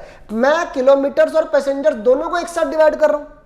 पहले आप इसे कर ले, पहले एक बार 1,02,277 divide by 120, so according to 2 decimal places the answer is coming out as 0.85। एक बंदे से 1 किलोमीटर के 85 पैसे लिए जाएंगे। पहले हम एक बार देख लें कि क्या हमारा आंसर ठीक है। आंसर सर बिल्कुल ठीक है, 0.85। अच्छा, मैं ये कह रहा था, कई बच्चों का कहना है, ठीक है, कई बच्चों का कहना है, मैं इसको थोड़ा सेपरेटली शो कर रहा हूँ कि सर हमें काम करें 1,02,277 को डिवाइड बाय किलोमीटर्स करें 3000। तो भाई मैं बताओ भाई कितना आएगा, 102277 divide by 3000, this would B 34.09 लगभग, ठीक है। फिर इसको नंबर ऑफ पैसेंजर से डिवाइड कर लें तो 34.09 डिवाइड बाय 40, अगर मैं ये करूँ डिवाइड बाय 40 तो घूम फिर के सर आप वहीं पहुंचेंगे 0.85। तो काम ऑब्वियसली प्रैक्टिकल काम करने के बहुत सारे तरीके होते हैं, तो this is the mathematical calculation ना, इसमें हम क्यों समय बर्बाद कर रहे हैं, क्यों परेशान हो रहे हैं। सो क्लियर है आपको, क्या आपकी सर्विस कॉस्टिंग रिवाइज हो गई। चलिए अब मैं अपने नेक्स्ट प्रैक्टिकल क्वेश्चन की तरफ बढ़ूंगा, which is again of service costing, that is the problem number 5। Problem number 5 को मैं यहां पर जो है वो कंटिन्यू कर रहा हूं। देखिए, and according to the looks of the question prima facie this is looking to be relating to cinema hall. Cinema hall is a service, also a service industry, you know, which is जिसमें हम operating cost statement बनाएंगे। अच्छा, मैं शुरुआत कर रहा हूं, cinema hall में कॉस्ट यूनिट क्या होती है। सिनेमा हॉल वाले जो पैसे लेते हैं अपने पैसेंजर से, वो किस तरीके से लेते हैं, तो उनका पैसे लेने का तरीका होता है पर सीट पर शो। यहां पर कई बच्चों ने बहुत ही अजीबोगरीब कई बार मेरे को आंसर दिए हैं, ठीक है, पर आप पहले आप मेरे को हामी तो भरो, पर सीट पर शो होता ही नहीं होता, ऐसे ही पैसे लिए जाते ना, एक बंदा एक सीट, ठीक है, एक बार एक शो, मतलब एक बार पिक्चर देखना। तो ऑब्वियसली जो आप टिकट आपको बेची जाती है वो एक शो की होती है, ये नहीं कि एक ही टिकट में आप 10 बार पिक्चर देख कर आओगे। बच्चे बड़े अजीबोगरीब आंसर दे रहे हैं, पर सीट पर पर्सन। मैंने कहा भाई एक सीट में एक से ज्यादा बंदा बैठ रहा है क्या, कौन से हॉल में जाके पिक्चर देख रहे हो, एक सीट में एक से ज्यादा बंदा है, एक सीट पे एक बंदे बैठने का 400 रुपए है, मतलब एक सीट पे 4 बंदे बैठ कर 1600 बन गए। ये कैसी सी बातें हो रही हैं। कई अलग अलग पर सीट पर आर, भाई कौन सी पिक्चर देखी, पर घंटे टिकट ली तुमने वहां पर उसकी। तो cost unit is not difficult to be decided. Obviously cost unit के भी एमसीक्यू ट्रू एंड फॉल्स आपको आ सकते हैं, हो सकता है हमें अभी देखने को मिले भी आने वाले टाइम में, जब हम अपने स्टडी नोट नंबर 5 के प्रैक्टिकल एमसीक्यूज वगैरह जब हम देखेंगे। सो बिना समय बर्बाद करें स्टार्ट करते हैं। The city pride theatre has revealed the following estimates of their cinema hall. Salary of one manager is 8,000 per month, 10 door keepers 2,000 per month। यार देखो आगे कुछ लिखा नहीं है, लेकिन ऑब्वियसली ये ईच होगा, ये ईच होगा। 10 को मिला के 2,000 तो नहीं देते होंगे, जहां तक मुझे लगता है। अब आपकी बुक ने ईच नहीं लिखा तो ये बुक की गलती हो गई। 2 ऑपरेटर देर, आई थिंक ये क्वेश्चन भी मैं क्लास में तो मैंने काफी बार करवाया है, अपने मेरी मॉड्यूल में इन्वॉल्व है। 2 ऑपरेटर 4,000 पर महीना की तनख्वाह है। 4 बुकिंग क्लर्क से 2500 रुपए पर महीने की तनख्वाह है। एनुअल एक्सपेंसेस, इलेक्ट्रिसिटी 12 लाख रुपए, carbon 3 lakh, miscellaneous expense 1.5 lakh, advertising 7.5 lakh, bracket में लिखा है it would earn income of 25,000 on advertisement shown in the hall. तो एडवर्टाइजमेंट जो दिखाते हैं, जाहिर सी बात है एडवर्टाइजमेंट से हॉल वालों की भी कमाई होती होगी। बात थोड़ी सी अटपटी है कि एडवर्टाइजिंग में खर्चा 7.5 लाख करते हैं, कमाई 25,000 की होती है। तो कौन सा ऐसा बेवकूफ हॉल है जो जिसके खर्चे एडवर्टाइजमेंट में ज्यादा हो रहे हैं और कमाई कम हो रही है, तो वो एडवर्टाइजमेंट कर क्यों रहा है। तो ये 25,000 is a revenue, it is a recovery. तो जैसे कि स्क्रैप माइनस कर दी जाती है कॉस्ट में से, ये एडवर्टाइजिंग कॉस्ट में से माइनस हो जाना चाहिए। ये बहुत तगड़ा खर्चा। हायर ऑफ फिल्म्स, हम क्या है सर ये हायर ऑफ फिल्म्स, यार पिक्चर किराए पे लेना, हॉल वाले को पिक्चर भी तो उसने थोड़ी बनाई है, पिक्चर लानी पड़ती होगी डिस्ट्रीब्यूटर से, प्रोड्यूसर से। 15 लाख रुपए पर फिल्म ऑन 15 फिल्म्स। कहीं ना कहीं आपको आइडिया दे रहा है कि साल भर में क्योंकि ये एनुअल एक्सपेंसेस है, ऊपर बोल्ड में लिखा हुआ है एनुअल एक्सपेंसेस, साल भर में 15 पिक्चर शायद मेरे हॉल में दिखाई जाती होगी। एडमिनिस्ट्रेशन एक्सपेंसेस 80,000 रुपए। You know, premises, what is premises? जगह. The premises cost 60 lakhs and is to be depreciated over 15 years. Projector and other equipments cost 25 lakhs and is to be depreciated at 25% per annum मेरे asset की life years में हो या percentage हो, तो वो जो डेप्रिसिएशन है वो हमेशा फिक्स्ड नेचर की हो जाती है। The plan is to have 3 daily shows. भाई कहीं ना कहीं जो पर सीट पर शो जो हमारी कॉस्ट यूनिट है, तो ऑब्वियसली वो आपको नंबर ऑफ सीट्स और नंबर ऑफ शोज की जानकारी देगा। साल में 360 दिन हॉल चलता है। जो हॉल की कैपेसिटी है 625 सीट्स। पुराने टाइम का हॉल लग रहा है, आज की तारीख में इतनी कैपेसिटी नहीं होती। और the capacity is being divided into 3 classes, lower class, upper class and balcony. आज की तारीख में तो बालकनी भी नहीं होती वैसे। 20% of the seats are estimated to be vacant. मैं कई बार बच्चों को बता चुका हूँ, costing is an instruction based subject. वो कह रहा है 20% सीटें खाली होती हैं तो है, और खाली सीटें पैसा नहीं देती। The weightages to be given to the 3 classes are in the ratio of 1:2:3। कई बच्चे सोचते हैं कि ये रेशो किस चीज की है, क्या ये वैकेंट सीट्स की रेशो है? बेसिकली द बेस्ट थिंकिंग जो आपको कर लानी चाहिए, ये कहीं ना कहीं क्या बोलते हैं, रेट्स की रेशो है कहीं ना कहीं। जिसे लोअर क्लास का रेट अगर 1 रुपये है तो अपर क्लास का 2 रुपये हो गया, बालकनी का 3 हो गया। ये बात जाहिर सी है, कहीं ना कहीं बालकनी सबसे महंगी होती है, इसलिए इसकी नंबर ऑफ सीट्स भी कम बनाई गई है। ठीक है, ये एक कंसेप्ट हमारे देश में खासतौर पे चलता है, हर जगह चलता होगा। ठीक है, कि जो महंगी चीज होती है वो क्वांटिटी में कम होती है। If the management wishes to earn a profit of 25% on gross proceeds, we need to find out the rates to be charged for each class. यानी मुझे क्वेश्चन कहीं ना कहीं अंदाजा था कि ये क्या पूछने वाले होंगे। हमें अपना क्या बोलते हैं, lower class, upper class, balcony, तीनों के हम क्या रेट जो है पर सीट पर शो चार्ज करेंगे, ये चीज जो है वो हमें यहां पर निकालनी है। चलिए स्टूडेंट्स, तो अब मैं अपना व्हाइट बोर्ड जो है वो ओपन कर रहा हूं और क्वेश्चन को हम प्रैक्टिकली स्टार्ट करते हैं। अच्छा देखो, क्योंकि ये ट्रांसपोर्टेशन इंडस्ट्री का नहीं है, तो सही बताऊं तो बहुत ज़्यादा वो मैंने कहा ना कि फिक्स्ड और स्टैंडिंग रनिंग का मुद्दा इतना नहीं बनता। लेकिन वही कि जिन क्वेश्चंस में या तो आपको स्पेसिफिकली बोला है कि वेरिएबल फिक्स्ड को बांटो या फिर ब्रेक इवन जैसी चीज़ें आपसे पूछी गई हैं, वहाँ पर फिक्स्ड कॉस्ट और रनिंग कॉस्ट इसका बहुत मुद्दा जो है वो कहीं ना कहीं बनता है। चलिए जल्दी से हम इसको कंप्लीट कर लेते हैं। सो ये हमारा अगेन पर्टिकुलर्स वाला कॉलम हो गया। This is details and the third one is rupees. So particulars, details and this is rupees. अच्छा, अब वही वाली बात है कि क्वेश्चन आपको ईयरली करना है, मंथली करना है। भाई बहुत सारी चीज़ें जो है वो कहीं ना कहीं हमें ईयरली दे रखी है। शोज हमारे 360 दिन साल में चलते हैं, तो मेरे ख्याल से मैं बिना किसी पंगे में पढ़ते हुए मैं statement of operating cost, statement of operating word कोई नहीं भी लिखे तो भी कोई चलेगा, तो मैं इसको एनुअली कर रहा हूँ। तो विदाउट वेस्टिंग टाइम इसमें हम क्या कहते हैं, मैं आपको सही बताऊँ इस क्वेश्चन में, बिकॉज जैसे देखो अब मेरा सिनेमा हॉल है, तो मेरे ख्याल से ऐसा कोई भी खर्चा नहीं है जो सीट्स या शोज पे डिपेंड कर रहा है। बेसिकली एक ही आइटम है, the hire of films that is depending upon the number of films. तो मेरे ख्याल से अगर किसी को स्टैंडिंग और रनिंग का बंटवारा करना भी है तो वो मेरे ख्याल से सिर्फ इसमें हायर ऑफ फिल्म्स जो है वही रनिंग में आएगा, बाकी सब कुछ कहीं ना कहीं स्टैंडिंग में आ जाएगा।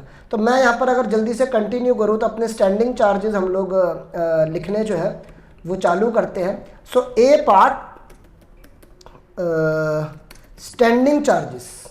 चलिए स्टैंडिंग चार्जेस बोले तो फिक्स्ड कॉस्ट, तो इसमें अगर हम कंटिन्यू करें तो यहाँ पर क्या कहते हैं, एक सेकेंड,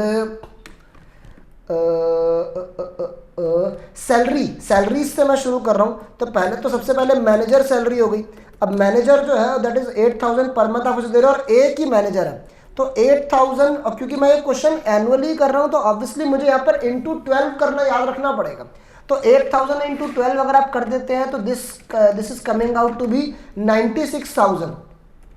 दिस इज 96,000। इसके बाद नेक्स्ट जो है वो मेरा हो गया डोर कीपर्स, 10 डोर कीपर्स। सो डोर कीपर्स की सैलरी, तो यहाँ पे मेरे पास 10 डोर कीपर्स हो गए। सैलरी जो है एक को मिलती है 2000 रुपये इंटू 12, तो ऑब्वियसली दिस वुड बी 2,40,000। 2,40,000 जो है वो हमारे डोर कीपर्स की सैलरी हो जाती है। इसके बाद नेक्स्ट आइटम कहाँ गया, 2 ऑपरेटर्स, 2 ऑपरेटर्स, यहाँ पे 2 ऑपरेटर्स है ना हमारे पास में। सो 2 ऑपरेटर्स, एक को हम 4,000 रुपये देते हैं, ठीक है, 12 महीनों के लिए। 2 ऑपरेटर्स इंटू 4,000 इंटू 12, तो this is 2 into 4 into 12, again this is coming out to be 96,000, this is coming to be 96,000। इसके बाद भाई हमारे पास है 4 बुकिंग क्लर्क्स, 4 बुकिंग क्लर्क्स है, बुकिंग क्लर्क्स। चलिए तो 4 हैं, इनके पैसे हैं जी 2,500 रुपये इंटू 12 महीने।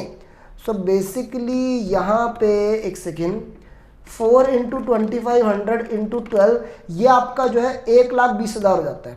ये आपका यहाँ पे 1,20,000 हो जाएगा। इसके बाद एनुअल एक्सपेंसेस की और बात करूँ तो देयर कम्स इलेक्ट्रिसिटी, बिजली, भाई बिजली, इलेक्ट्रिसिटी की बात करें तो this is 12 lakh rupees annual. मैं स्टेटमेंट एनुअल ही बना रहा हूं तो मुझे इसमें कोई एडजस्टमेंट करने वाली ज़रूरत नहीं है। इसके अलावा देन वी हैव कहाँ गया, कार्बन।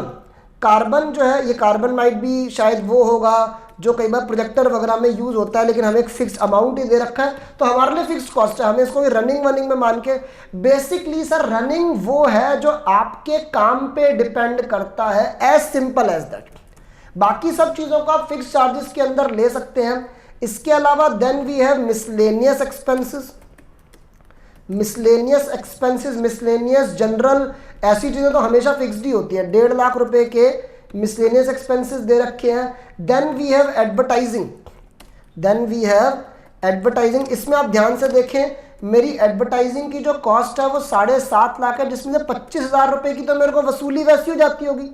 7.5 लाख में से 25,000 की वसूली तो मेरे को हो जाती होगी, तो ये मेरे एडवर्टाइजिंग के 7,25,000 रुपीज़ बनते हैं। इसके अलावा hire of films, I gonna write it in running charges. मैं एडमिनिस्ट्रेशन एक्सपेंसेस लिख रहा हूँ, एडमिनिस्ट्रेशन एक्सपेंसेस लिख रहा हूँ, जो कि साल के मेरे को 80,000 रुपये दे रखे हैं। इसी को कंटिन्यू करते हुए जी के बाद क्या आता है भाई, जी के बाद मेरे ख्याल से आई आता है शायद, ठीक है। तो यहाँ पे मैं डेप्रीसिएशन ले रहा हूँ। डेप्रीसिएशन किसका, प्रीमाइसिस का, प्रीमाइसिस का। ये जो आपको यहाँ पर कहीं ना कहीं दे रखा है प्रीमाइसिस की डेप्रीसिएशन की डिटेल, कि 60 लैक्स का हमारा क्या बोलते हैं, 60 लैक्स इज आर, एक सेकेंड, प्रीमाइसिस की कॉस्ट है, ठीक है, 60 लैक्स। और उसकी जो लाइफ है, life is given out as 15 years. तो 60 लैक्स की मेरे प्रीमाइसिस, 15 साल की लाइफ, तो आपका जो बेसिकली डेप्रीसिएशन हो गया सालाना जो है प्रीमाइसिस का, वो आपका यहाँ पर आ रहा है 4 लाख रुपए, 4 लाख रुपए। और इसके अलावा आई के बाद क्या आता है भाई, जे। तो इसमें मेरा एक और डेप्रीसिएशन आएगा, that is the depreciation of projector, depreciation of projector. So projector की जो कॉस्ट है वो 25 लाख रुपए है, 25 लाख रुपए है, और 25% का डेप्रीसिएशन करना है। सो एक सेकेंड, यहाँ पे 25 लैक्स इंटू 25% का डेप्रीसिएशन हो गया, एक सेकेंड।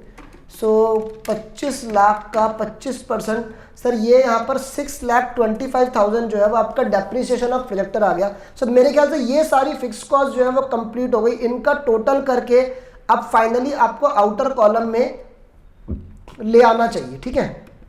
और मैं आपको से बताऊँ, कोई फिक्स्ड कॉस्ट को डायरेक्टली आउटर कॉलम में अलग अलग आइटम को लिख रहा है, इसमें कोई बहुत बड़ी बात नहीं है, ठीक है। टोटल तो अल्टीमेटली करना ही है। सो 96 plus 1,20,000 plus 12 lakhs plus 3 lakhs plus 1,50,000 plus 7,25,000 plus 80,000 plus 4 lakh plus 6,25,000। ये जो हमारा यहाँ पर आ रहा है, दिस इज, एक सेकेंड, ये यहाँ पर आ रहा है 40,32,000, 40,32,000।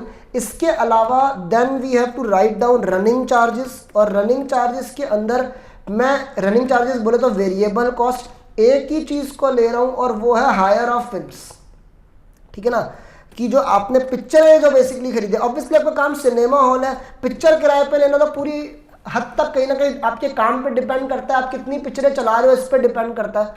तो 15 लाख प्रति पिक्चर है, वैसे काफ़ी सस्ता रेट है। 15 लाख, एक सेकेंड, 15 लैक्स पर फिल्म, और 15 फिल्म आप दिखा रहे हो। अब 15 लाख इंटू 15 अगर आप करते हो 15 लैक्स इंटू 15, तो ये आपका निकल कर आता है भाई 2 करोड़ 25 लाख। 2 करोड़ 25 लाख जो है ये आपका फिल्म का हायर। आप सिनेमा हॉल चला रहे हो तो पिक्चरों का पैसा ही कहीं ना कहीं, पिक्चर की जो खरीदने की या पिक्चर को जो किराए पे लेने की जो कॉस्ट है कहीं ना कहीं वही सबसे ज़्यादा होती होगी। आई गेस मैं अपने क्वेश्चन को एक बार दोबारा देख लूँ। सारी कॉस्ट मैंने लिख ली है, सारी कॉस्ट मैंने लिख ली है, सैलरी हो गई, ये सब चीज़ें हो गई, एडमिन एक्सपेंसेस, हाँ जी कॉस्ट तो हो गई सारी। तो दिस इज, ये जो टोटल कॉस्ट आ रही है this is coming out to be, एक सेकेंड, 2 करोड़ 65 लाख 32,000 जो है वो हमारी टोटल कॉस्ट आ रही है। तो मैं लिख देता हूँ एनुअल, ये एनुअल है। इसके अलावा जो मैनेजमेंट है उसका प्रॉफिट चार्ज करने की तमन्ना है। कितनी तमन्ना है भाई? 25% on gross proceeds. Please mind it, 25% proceeds का है, 25% प्रोसीड्स का है। यहां पर किसी बच्चे ने अगर कॉस्ट का ही 25% कर दिया तो भैया फिर तो नैया डूब गई हमारी। 25 प्लीज, हमेशा जब भी परसेंटेज है तो किस चीज का परसेंटेज है जरूर देखें। अब इस केस में क्या करना होता है, या तो शॉर्टकट अगर याद है कि 1/4 ऑन प्रोसीड्स तो 1/3 ऑन कॉस्ट, है ना, बड़े से छोटे पे जाते हैं तो डिनोमिनेटर में एक कम हो जाता है। या फिर मैंने तो हमेशा लॉन्ग कट बताया है, मैंने शॉर्टकट नहीं किया कि प्रोसीड्स को, एक तरीके से मैं डिफरेंट कलर ले लूँ यार, प्रोसीड्स के बेस पर है तो प्रोसीड्स को मैं 100 ले लूँ, प्रॉफिट मेरा हो गया 25, तो कॉस्ट मेरी हो गई 75, कॉस्ट मेरी हो गई 75। So I can directly calculate कि if 265 32,000 is equivalent to 75 then what is 25, और ये 25/75 को ही शॉर्टकट के तौर पे एक तरीके से 1/3 कहते हैं। तो 2 65 72 डिवाइड बाय 75 इंटू 25, ये सर आपका प्रॉफिट आएगा 88,44,000। ये annual profit, this is the desired profit to be earned, desired profit to be earned. So basically अगर मेरी कॉस्ट 2 65 32 थी और 88,44 का प्रॉफिट है, सो 353,76,000 ये मेरा कहीं ना कहीं प्रोसीड्स हो गया। सो मैं अपनी भाषा में बोलूँगा, अगर मेरा सिनेमा हॉल का मालिक 3,53,76,000 कमाने में कामयाब हो गया तो उसके 2 सपने पूरे हो जाएंगे। एक, 265,32,000 की कॉस्ट भी कवर हो जाएगी और 88,44,000 की प्रॉफिट भी हो जाएगा। This is the annual profit that I want to achieve. ये मुझे चार्ज करना है। अच्छा, ये कितने लोगों से चार्ज करना है? क्या ये एक ही बंदे से चार्ज करेंगे? नो, ये आपको अपने क्या कहते हैं, डिफरेंट जो लोग, ये साल भर का अमाउंट है, तो साल भर में कहीं ना कहीं अपनी भाषा में बोलूँ, साल भर में जितने लोग पिक्चर देखने के लिए आएंगे उनसे ये हमें निकालना है और इसको हमें कैलकुलेट करना पड़ेगा। So basically I want some space, ठीक है, तो मैं ये थोड़ा सा जगह खाली कर रहा हूँ यहाँ पर। मुझे इस 353,76,000 की बेसिकली ज़रूरत है। सो अब देखिए ध्यान से, हमारे पास क्या बोलते हैं, 3 क्लासेस में कहीं ना कहीं हमारा डिवाइड है काम, lower class, upper class and क्या बोलते हैं, बालकनी। सो और जो रेट्स है, लोअर क्लास का रेट अगर 1 रुपये है तो अपर क्लास का डबल है, तो बालकनी का ट्रिपल है। तो अब वही किसी न किसी चीज को एक्स लेना पड़ेगा। देखिए पिछले क्वेश्चन से ये क्वेश्चन अलग हो गया, देखो कितनी वैरायटी ऑफ प्रैक्टिस हो रही है।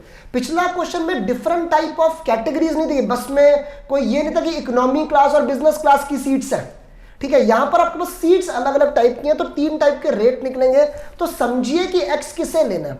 सो बेसिकली लेट द, अब ध्यान से देखो, लेट द टिकट पर सीट पर show for lower class is equal to x. मैं लोअर क्लास की क्यों टिकट को मैं एक्स ले रहा हूं, this is the base information ना। लोअर क्लास का पता लग गया तो इसका डबल अपर का हो जाएगा और ट्रिपल जो है बालकनी का हो जाएगा। तो मैं मेरे कहने का मतलब ये हुआ कि एक तरीके से एक सेकेंड, फॉर अपर क्लास अगर मैं लिखूं, फॉर अपर क्लास अगर मैं लिखूं तो x की भाषा में मैं इसे 2x लिखूंगा, और अगर मैं बालकनी के लिए लिखूं तो बालकनी के लिए मैं इसको 3x लिखूंगा। सर ये 1:2:3 की जो रेशो थी उसका फंडा यही था कि इनके जो रेट्स है, इनके जो चार्जेस है वो इस रेशो में है। नाउ ये जो मैंने x लिया है ये पर सीट पर शो है, मतलब ना तो मैंने अभी तक नंबर ऑफ सीट्स देखी और ना ही मैंने नंबर ऑफ शोज देखे हैं। ध्यान से देखिए सर, मैं एक इक्वेशन बनाऊं, लोअर वाली सीट्स कितनी है, क्वेश्चन के अकॉर्डिंगली लोअर में सीट्स कितनी है, 250 लोअर की सीट्स है जिनसे आप x लोगे। अब ये लिखते हैं कुछ बच्चों के दिमाग खड़के होंगे, सर 20% सीट्स वैकेंट भी तो होती हैं। अब पता है लोअर अपर बालकनी तीनों की सीट्स में अलग अलग 20% माइनस करने की बजाय ये भी हो सकता है कि इकट्ठा 20% माइनस कर लूं, समय बचाओ अपना, ठीक है ना। आप इकट्ठा माइनस करोगे एक ही बात होगी। नाउ अगेन जो आपका क्या बोलते हैं अपर क्लास है, अपर क्लास में भी जो सीट्स है वो 250 ही है जिनसे हम लोग 2x लेने वाले हैं। बालकनी में जो सीट्स है वो 125 है जिनसे हम 3x लेने वाले हैं। अब ध्यान से देखिए, एक तो मैं कर रहा हूं -20%, -20% क्यों, क्योंकि इनमें से 20% सीटें खाली रहती हैं और जो खाली सीटें हैं वो कहीं ना कहीं, जो खाली सीटें हैं वो कहीं ना कहीं हमें कुछ नहीं देने वाली। अच्छा, इसको मैंने पूरा ब्रैकेट में रख लिया। अभी मैंने नंबर ऑफ शोज भी नहीं देखे। मेरे साल के जो नंबर ऑफ शोज होंगे, एक दिन में 3 शोज होते हैं और साल में 360 दिन मेरा हॉल खुलता है। एक तरीके से इक्वल टू से इस तरफ वाली ऑब्वियसली मेरी this would be called as left hand side LHS, ठीक है। मैंने LHS को भी एनुअल बना लिया क्योंकि मेरे पास जो एनुअल प्रोसीड्स है वो भी, सॉरी मेरे पास जो RHS में जो मैं प्रोसीड्स लिख रहा हूं वो भी एनुअल है, तो ऑब्वियसली जो LHS होगा उसको भी एनुअल बनाने की जरूरत है। आप लोग प्लीज समझ रहे हैं इस चीज को। ये नंबर ऑफ सीट्स हो गई, 20% सीटें खाली होती हैं, साल भर शो चलता है और कुल मिला के हमारा 3-53-76 हज़ार रुपए कमाने की इच्छा है। इसको हम सॉल्व करेंगे, अल्टीमेटली x आ जाएगा, जिसका मतलब ये होगा कि एक सीट, एक लोअर क्लास की सीट पे बैठने वाले से एक शो के हम कितने पैसे लेंगे, then we will calculate for upper class and then we will calculate for balcony. तो अगर मैं इसको देखूं तो दिस इज 250x plus 500x plus 375x, obviously you need to do -20% then, ठीक है। और -20% करने के बाद भी आप एक तरीके से इस चीज़ को आप मल्टीप्लाई जो है वो करेंगे। किससे मल्टीप्लाई करेंगे, इसको मैं अगेन एक डब्बे में डाल देता हूँ। इसको मल्टीप्लाई करेंगे 3 × 360 शोज। अगर मैं देखूँ एक दिन के 3 शोज 360 दिन, साल के टोटल 1080 शोज हो गए, 1080 शोज हो गए, इक्वल टू 353 76,000। इसको अगर हम कैलकुलेट करें 250 plus 500 plus 375, this is 1125 minus 20%, this is 900 into 1080। आपका जो लेफ्ट हैंड साइड है ये 9,72,000 x आ रहा है, 9,72,000 x, and ultimately x will be 353,76,000 divided by 9,72,000, this is coming to be 36.39। वैसे तो इसने बोला नियरेस्ट रुपी में राउंड ऑफ कर दो, 36 आ गया। आप प्लीज मत भूलिएगा कि x क्या लिया था। हम अपनी जिंदगी में अपने x को भूलने की गलती कतई नहीं कर सकते। क्या लेना है 36? सर टिकट पर लोअर क्लास सीट पर शो, एक शो का एक लोअर क्लास सीट पे बैठने वाले से मैं 36 रुपए लूंगा। जाहिर सी बात है अपर वाले के लिए, अपर क्लास के लिए ये डबल हो जाएगा तो 72 रुपीज हो जाएगा, ठीक है। बालकनी के लिए ये ट्रिपल हो जाएगा तो 108 रुपये हो जाएगा। एक बार हम अपना आंसर चेक कर लें। So according to your module, sir देखिए इसने एग्जैक्ट में लिखा हुआ है वैसे 39 या 29, वो इससे इतना फर्क नहीं पड़ता। अपर क्लास में डबल हो गया 72, बालकनी में ट्रिपल हो गया 108। तो इसी के साथ आपकी सर्विस कॉस्टिंग के प्रैक्टिकल क्वेश्चंस जो है वो कहीं ना कहीं कंप्लीट होते हैं। अच्छा, मैं जाने से पहले एक जो पिछले क्वेश्चन में जो पॉइंट डिस्कस हुआ था कि क्या बोलते हैं कि डेप्रीसिएशन जो है वो क्या कहते हैं फिक्स्ड है या रनिंग है, रिपेयर मेंटेनेंस को इंस्टीट्यूट कैसे दिखा रहा है, ये मैं आपको एक बार थोड़ा आपके किसी इलस्ट्रेशन के जरिए दिखाना चाहता हूँ। और इलस्ट्रेशन सही बताऊँ तो यहाँ पर नहीं है, इलस्ट्रेशन आपको जो study note number 5 service costing का है वहाँ पर आके मैं प्रॉपर आपको दिखा पाऊंगा। ये तो पिछले टॉपिक के हैं। ये सर आपका स्टार्ट हो रहा है कहीं ना कहीं यहाँ पर। इसमें सबसे पहले जॉब कॉस्टिंग है। मैं सर्विस कॉस्टिंग की, जॉब कॉस्टिंग भी बड़ा अच्छा टॉपिक है जो आपको बताना है अभी। सो सर्विस कॉस्टिंग का कोई इलस्ट्रेशन मुझे दिख जाए, मैं उसको एक बार देखना चाह रहा हूँ। सो एक सेकेंड, ये फिर कॉन्ट्रैक्ट कॉस्टिंग आ गया। नाउ कॉन्ट्रैक्ट एक सेकेंड, ये सर आपका प्रोसेस कॉस्टिंग यहाँ पर चालू हो गया। तो ये सारे ही कहीं ना कहीं हमारे मेथड ऑफ कॉस्टिंग है, ठीक है। प्रोसेस कॉस्टिंग के साथ ही जुड़ा हुआ एक टॉपिक आता है जॉइंट और बाय प्रोडक्ट, जो प्रोसेस इंडस्ट्रीज का ही है कहीं ना कहीं। मुझे बार बार याद आ रहा है कि पिछले क्लास में इंट्रोडक्शन के टाइम पे हमने कहीं ना कहीं इन सब के बारे में बात करी है। तो ऐसी इंडस्ट्री जिसमें एक साथ बहुत सारे प्रोडक्ट्स बनते हैं, they are called as joint products basically. So हाँ, ये हमारा सर्विस कॉस्टिंग आ गया। तो इसका एक प्रॉपर क्वेश्चन अगर मेरे को देखिए जैसे यहाँ पर ये तो मैंने जो मैं क्वेश्चन देख रहा हूँ ना, वैसे इसमें जो आपकी ये टैक्सी वाला क्वेश्चन है, इसमें देखो टैक्सी की लाइफ 3 किलोमीटर में है, तो यहाँ पर डेप्रिसिएशन रनिंग में आना चाहिए था। इसमें मुझे कोई दो राय नहीं है कहीं ना कहीं, ठीक है जी। और क्या कहते हैं, और कोई क्वेश्चन अगर देखें, जैसे अगला क्वेश्चन है तो यहाँ पर एनुअल रिपेयर्स भी है एंड डेप्रिसिएशन भी आई गेस होगा तो सही, क्योंकि ऊपर बस की कॉस्ट लाइफ वगैरह दे रखी है। देखो यहाँ पर बेसिकली इसने अपने क्वेश्चन को, देखिए इंस्टीट्यूट देखो अलग अलग काम कर रहा है, खुद देखिए बच्चा कंफ्यूज ना हो। इस क्वेश्चन में इसने कोई रनिंग और स्टैंडिंग वगैरह का कोई बंटवारा जो है वो किया ही नहीं है, तो बहुत ज़्यादा कोई हार्ड एंड फास्ट पॉइंट नहीं है, ठीक है ना। मतलब करना चाहिए जिस तरीके से आपने सीखा है, आपको अगर मेरी बात समझ में आई है तो ऑब्वियसली आप उसको फॉलो करें। And now ultimately we are on our study note number 5 and अब मैं इसके आपको सीधा प्रैक्टिकल प्रॉब्लम्स जो है वो दिखाने वाला हूँ। सो ये सर स्टार्ट हो रहे हैं आपका, मैं पेज नंबर बता दूं, page number 344, page number 344। And इसमें कोई अलग से प्रैक्टिकल प्रॉब्लम, मतलब इलस्ट्रेशंस बहुत हैं प्रोसेस कॉस्टिंग की, जॉब कॉस्टिंग की, बैच की। आप प्लीज़ ट्राई करें, बहुत एलाबोरेटेड ऑलरेडी आपको पढ़ाई करा चुका हूँ। ये वाली सीरीज़ हमारी जो प्रैक्टिकल प्रॉब्लम्स, जो अनसॉल्व प्रॉब्लम्स हैं, whether it is big questions और वेदर इट इज़ MCQ, वो करने की है, ठीक है जी। So now we are starting with MCQ। तो समय शुरू होता है अब।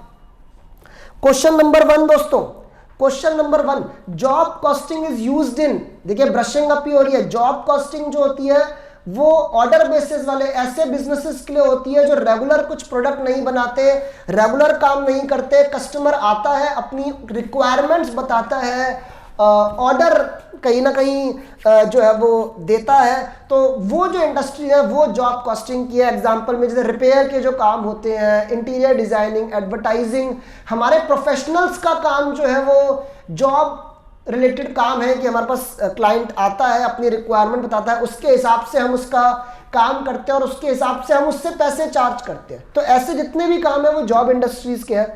फर्नीचर मेकिंग, जॉब के बारे में एक बात और बता दूं, कस्टमाइज नेचर के काम होते हैं। हेट्रोजीनियस वर्क है, हेट्रोजीनियस मतलब हर काम अलग अलग है। So furniture making, repair shops, printing press, all of the above. मैं यार एक बात बताऊं, इसमें जो बी है रिपेयर, वो तो मैं पक्का जॉब कॉस्टिंग में। Printing press is again a job work, कि क्या प्रिंट कराना है, कस्टमर आएगा, ऑर्डर देगा, हम बहुत सारी चीज पहले से प्रिंट करके रखेंगे, कस्टमर आके अपना सिलेक्ट कर लेगा, ऐसा शायद नहीं होगा। इसीलिए मेरा जो जवाब है, मेरी जो रिकमेंडेशन है वो यहां पर ऑल ऑफ दी अबव की तरफ आती है। मैंने शायद पहले भी बोला था MCQ में जहां पर generally all of the above होता है वहां पर generally answer all of the above होता है। Again blindly all of the above tick मत कर लेना, ध्यान से देखना। फर्नीचर में भी कस्टमाइज्ड मेकिंग, फर्नीचर बनाना, कस्टमाइज्ड नेचर के फर्नीचर का दुकान हो सकती है कि कस्टमर आके अपनी रिक्वायरमेंट बताता है। So keeping in mind all these things, मेरा जो वोट है वो कहीं ना कहीं ऑल ऑफ द अबव की तरफ आता है। और आप लोगों को फिर से एक बार बोलूंगा, प्लीज आप लोगों के आंसर मेरे से पहले आने चाहिए। कई बच्चों के जवाब मैं देख पा रहा हूं, जो नहीं आंसर कर रहे हैं सर प्लीज प्लीज, ऐसे कॉन्फिडेंस नहीं बढ़ेगा। हाथ के हाथ जवाब दो तभी कॉन्फिडेंस बढ़ेगा। ऑल ऑफ द अबव, ठीक है। हाथ के हाथ चेक भी कर ले, हाथ के हाथ चेक भी कर लेते हैं। आप लोगों की तो स्पीड अच्छी है, चेकिंग के मामले में आपने मेरे से पहले कर लिया होगा मुझे लगता है। क्वेश्चन नंबर 1 हमारा आंसर डी है। क्वेश्चन नंबर 1 का आंसर, हाँ जी बिल्कुल ठीक है, डी आंसर दे रखा है। चलिए, इसलिए मैं आपसे बताऊं, बार बार मैं चेक करने के फेवर में भी नहीं हूं। You should be confident. ऐसे हम करें कि हम पेपर में बैठे हैं। In a job cost system, job का फंडा मैं सिंपल बता दूं, ठीक है। आपके पास एक अलग काम आया है, आपको उसकी कॉस्टिंग करनी है और उसको पैसे बताने। हमारे देश में वैसे भी जब कस्टमर को ही काम कराने आता है तो सबसे पहले पैसे पूछता है कि भाई साहब इसके पैसे कितने होंगे। तो कॉस्टिंग एक पहले से करने वाला सब्जेक्ट है, ये बात तो मैंने पहले भी बताई है। तो we have to give a quotation to our customer. तो उसके लिए जॉब कॉस्ट अगर मैं प्रैक्टिकली सोचूं तो एक जॉब में जो डायरेक्ट कॉस्ट लगी है वो दे रखी होती है। Directly cost is directly given in the question. जो इनडायरेक्ट कॉस्ट है, जो ओवरहेड्स है, उसको हमें अपने जॉब से रिकवर करना होता है, एब्जॉर्ब करना होता है through our different recovery rates और बेसिस वगैरह होते हैं। प्रैक्टिकली आपने देखा होगा। एक जॉब कॉस्ट सिस्टम में cost are accumulated on a monthly basis by specific job, by department और process, by kind of material. Again a good question, simple सी बात है, मैं बच्चों को बताता हूं। जॉब कॉस्टिंग में हमारा कॉस्ट सेंटर एक स्पेसिफिक जॉब है। आपको एक काम आया, आप उस काम को जो पैसे बताते हैं वो मंथली या एनुअली नहीं बता रहे, कोई डिपार्टमेंटल नहीं बता रहे, मटेरियल के पैसे अलग, लेबर के पैसे ऐसे नहीं। वो सीधा पूछ रहा है भाई साहब मेरा ये काम है, बताओ इस काम के पूरे पैसे कितने होंगे। तो जो पैसे बताए जा रहे हैं, जो कॉस्ट की कैलकुलेशन हो रही है, कॉस्ट को इकट्ठा करना, कॉस्ट की जो इकट्ठा किया जा रहा है वो जॉब बेसिस पे किया जा रहा है। तो यहां पे जो मेरा आंसर है, मुझे इस बारे में कोई दो राय नहीं है, बी होना चाहिए। आप लोग हाथ के हाथ चेक कर सकते हैं। चलिए, सो सेकंड का बी हो गया भाई। इसके बाद मैं आगे बढ़ रहा हूं। Now we are at question number 3। We are at question number, एक सेकेंड, 3 हम क्वेश्चन जो है वो यहां पर कर रहे हैं, ठीक है। देखिए, the most suitable cost system where the products differ in type of material and work. बार बार बोल रहा हूं, हर काम अलग अलग है, अलग अलग तरीके का मटेरियल। अब रिपेयर में देखिए, मैं कई बार बच्चों को एग्जांपल देता हूं कि एक ऑथोराइज्ड मोबाइल रिपेयर शॉप में आप जा रहे हैं तो हर मोबाइल की प्रॉब्लम अलग हो सकती है, हर किसी में अलग टाइप ऑफ मटेरियल, हर किसी में काम करने का तरीका अलग हो सकता है, हर किसी का जो पैसे हैं वो अलग अलग हो सकते हैं। तो ये जो आंसर हुआ ऑब्वियसली जॉब कॉस्टिंग हुआ, ठीक है। इसने जो ऑपरेटिंग कॉस्टिंग ऑप्शन में है, प्रोसेस में है, ऐसा नहीं है। प्रोसेस एक रेगुलर नेचर का काम है, ऑपरेटिंग में मैं बस चलाता हूं तो सेम टाइप का काम कहीं ना कहीं हो गया। तो इसका जो सटीक आंसर कहीं ना कहीं बनता है वो हमारा यहां पर, एक सेकेंड सर, जॉब कॉस्टिंग बनता है, ठीक है। आप लोग चेक कर लीजिएगा। Cost price is not fixed in case of, ये कॉन्ट्रैक्ट कॉस्टिंग की बात आ गई। Cost plus contracts, escalation clause, D escalation clause. Sir cost price fix नहीं है, ये एस्केलेशन क्लॉज में भी हो सकती है और कॉस्ट प्लस कॉन्ट्रैक्ट्स में तो ये होता है कि टोटल कॉस्ट निकाली जाती है और प्रॉफिट उसमें ऐड किया जाता है। डी एस्केलेशन क्लॉज क्या है, मतलब कहीं महंगाई नहीं बढ़ी तो पैसे वापस होंगे। एस्केलेशन होता है महंगाई बढ़ी तो पैसे और लेंगे। इसमें मैं थोड़ा सा कंफ्यूज हूं। मुझे ऐसा लगता है कि माइट बी इसका आंसर या तो बी होगा, और अगर बी ए ये दोनों ले रहा है तो मुझे ये भी डर लग रहा है कि ये ऑल ऑफ द अबव ना कर रहा हूं। मैं बी के साथ हूं, टिक नहीं मारा है मैंने। आंसर मैं यहां पर पहले चेक करूंगा, आंसर मैं यहां पर जो है वो चेक करूंगा। तो क्वेश्चन नंबर 4 में बी के साथ में हूं। एक सेकंड देख लेते हैं। क्वेश्चन नंबर 4, नहीं यार ये आंसर ए दे रहा है, थोड़ा बहुत लग भी रहा था ये। सर मैं भी इंसान हूं, इतना तो माफ कर दो, थोड़ी गलती हो गई। एक्चुअली कॉस्ट प्लस कॉन्ट्रैक्ट्स वो होते हैं जहां पर आई गेस मैं बताऊं मैं कंफ्यूज क्यों हुआ कि कॉस्ट वर्ड भी लिखा और प्राइस वर्ड, तो मेरे को ये कंफ्यूजन है कि ये कॉस्ट फिक्स की बात कर रहा है या सेलिंग प्राइस की। ऑब्वियसली कॉस्ट प्लस कॉन्ट्रैक्ट्स वो होते हैं जहां पर सेलिंग प्राइस एक फिक्स नहीं है, कॉस्ट में अपना मनचाहा प्रॉफिट ऐड करके सेलिंग प्राइस निकाला जाएगा। तो ठीक है, ये प्राइस वर्ड इसने कहीं ना कहीं लिखा था, तो might be he would be talking about selling price. तो A is good, A is correct. Now most of the expenses are direct in, ज्यादातर खर्चे डायरेक्ट होते हैं जॉब कॉस्टिंग में, बैच कॉस्टिंग में या कॉन्ट्रैक्ट कॉस्टिंग में। आई गेस इसका आंसर मुझे कॉन्ट्रैक्ट लग रहा है। कॉन्ट्रैक्ट कंस्ट्रक्शन में जो ज्यादा बड़े खर्चे होते हैं, जो हैवी खर्चे होते हैं, मटेरियल लेबर ज्यादा बड़ा खर्चा यहां पर हो जाता है हमारा कोई कंस्ट्रक्शन कॉन्ट्रैक्ट में। तो I would go with C, but वही जहां मुझे हल्की सी कंफ्यूजन है मैं उसमें कहीं ना कहीं आंसर से हाथ के हाथ कंफर्म करना चाहता हूं।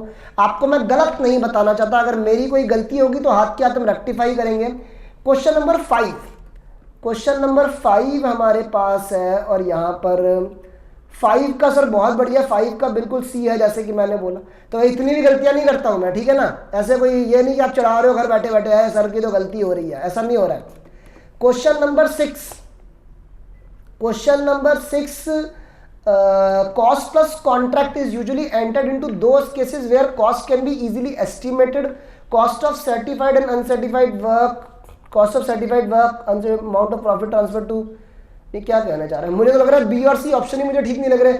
ऑब्वियसली यार जहां पर कॉस्ट को ढंग से एस्टिमेट नहीं किया जा सकता वहां पर कॉस्ट प्लस, एक्चुअली आप प्रैक्टिकली समझिए, जो एक कॉन्ट्रैक्टर है, जो एक बिजनेसमैन है, वो कॉस्ट का हिसाब, जैसे आए आप बिल्डिंग बनवाने आए, आपने कहा जी बिल्डिंग कितने बना के दोगे, मैं कॉस्ट का हिसाब बैठे बैठे सही नहीं लगा पा रहा, तो मैं क्या करता हूं, मैं कॉस्ट प्लस कॉन्ट्रैक्ट, मतलब कॉस्ट तो जो लगेगी लगेगी, उसमें मैं अपने डिजायर्ड प्रॉफिट भी ऐड करूंगा, ताकि जो मेरी सोच के हिसाब से, मेरी एस्टिमेशन के हिसाब से अगर ज्यादा कॉस्ट लग गई तो कम से कम जो प्रॉफिट है वो मुझे कुछ कमा के दे देगा, वो मुझे बचा लेगा।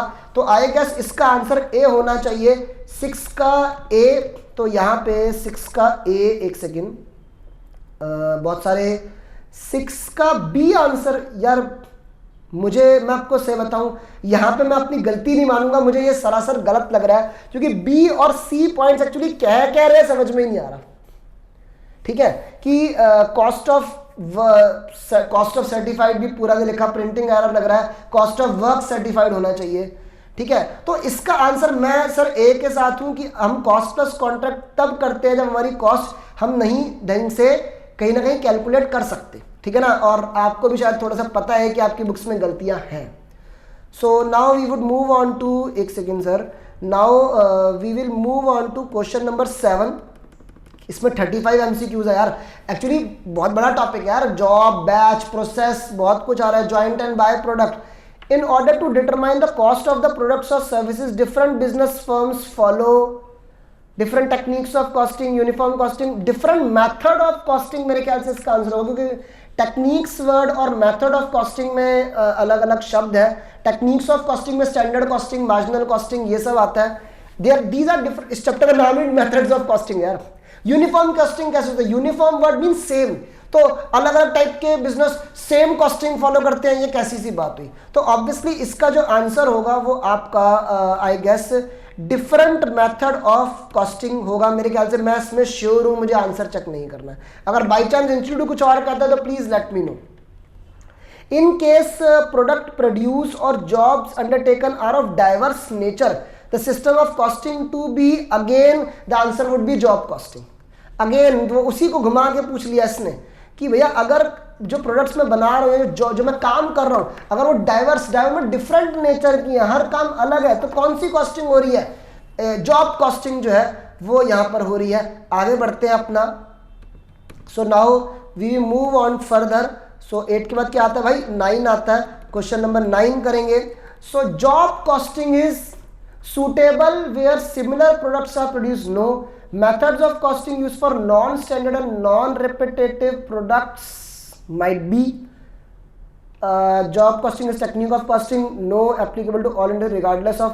इसका आंसर सर ये बनता है आपका कि जॉब कॉस्टिंग उन इंडस्ट्रीज के लिए है जहां पर नॉन स्टैंडर्डाइज, मतलब सेम, हर प्रोडक्ट सेम नहीं होता, हर प्रोडक्ट रिपीटेटिव नहीं होता, अलग अलग काम, एक ही बात को डिफरेंट भाषाओं में। यही तो एमसीक्यू की खूबसूरती है। इसलिए तो मैं क्लास में बच्चों को पर्यायवाची शब्द बताता हूं कि बेटा इसको ऐसे भी कह सकते हैं, इसको ऐसे भी कह सकते हैं। चलिए, बैच कॉस्टिंग क्या होती है? जहां पर बेसिकली हम एक स्मॉल होमोजीनियस प्रोडक्ट्स बना रहे हैं, तो बिजनेसमैन को लगता है कि यार मैं एक छोटे से प्रोडक्ट के लिए बार बार मशीन चलाऊं, इसलिए एक ही बार में एक ही मशीन रन में कई सारे यूनिट्स बना लूं। मैंने क्लास में एग्जांपल देता हूं, मैंने प्रैक्टिकली ऑडिट किया है। जो लिक्विड हैंड वॉश के ऊपर नोजल होता है, जो नोजल आप प्रेस करते हैं, तो वो नोजल्स बनाने वाली कंपनी थी जहां का मैंने ऑडिट किया था। आप सोच के देखिए, इतना छोटा आइटम है तो कंपनी सोचती है कि क्यों ना एक ही बार मशीन चलाने पर बहुत सारे नोजल्स बन के निकले। वहां पर एक बार में 100 नोजल्स बना करते थे। एक बार में जितने यूनिट्स बनते हैं, they are called as batch size. क्या बोलते हैं? Batch size. So batch costing is a type of direct costing, no. Process costing, no. Job costing, क्योंकि बैच कॉस्टिंग काफी हद तक मैच तो करता है। इसके आंसर में मैं थोड़ा कंफ्यूज हूं, बी और सी में कि ये प्रोसेस देगा या जॉब देगा। I am going with job costing and as am I confused, so मैं इसका आंसर जो है वो चेक करना पसंद करूंगा ताकि गलती ना हो जाए। सो 10th का सी मैं कह रहा हूं, 10th का सी मैं कह रहा हूं। यार गिनना पड़ेगा, 1 2 3 4 5 6 7 8 9 10। भाई 10th का सी ही दे रखा है, बहुत बहुत मुबारक हो आपको। 10th का सी ही दे रखा है, कोई दिक्कत नहीं है। चलिए आगे बढ़ते हैं। Question number 11।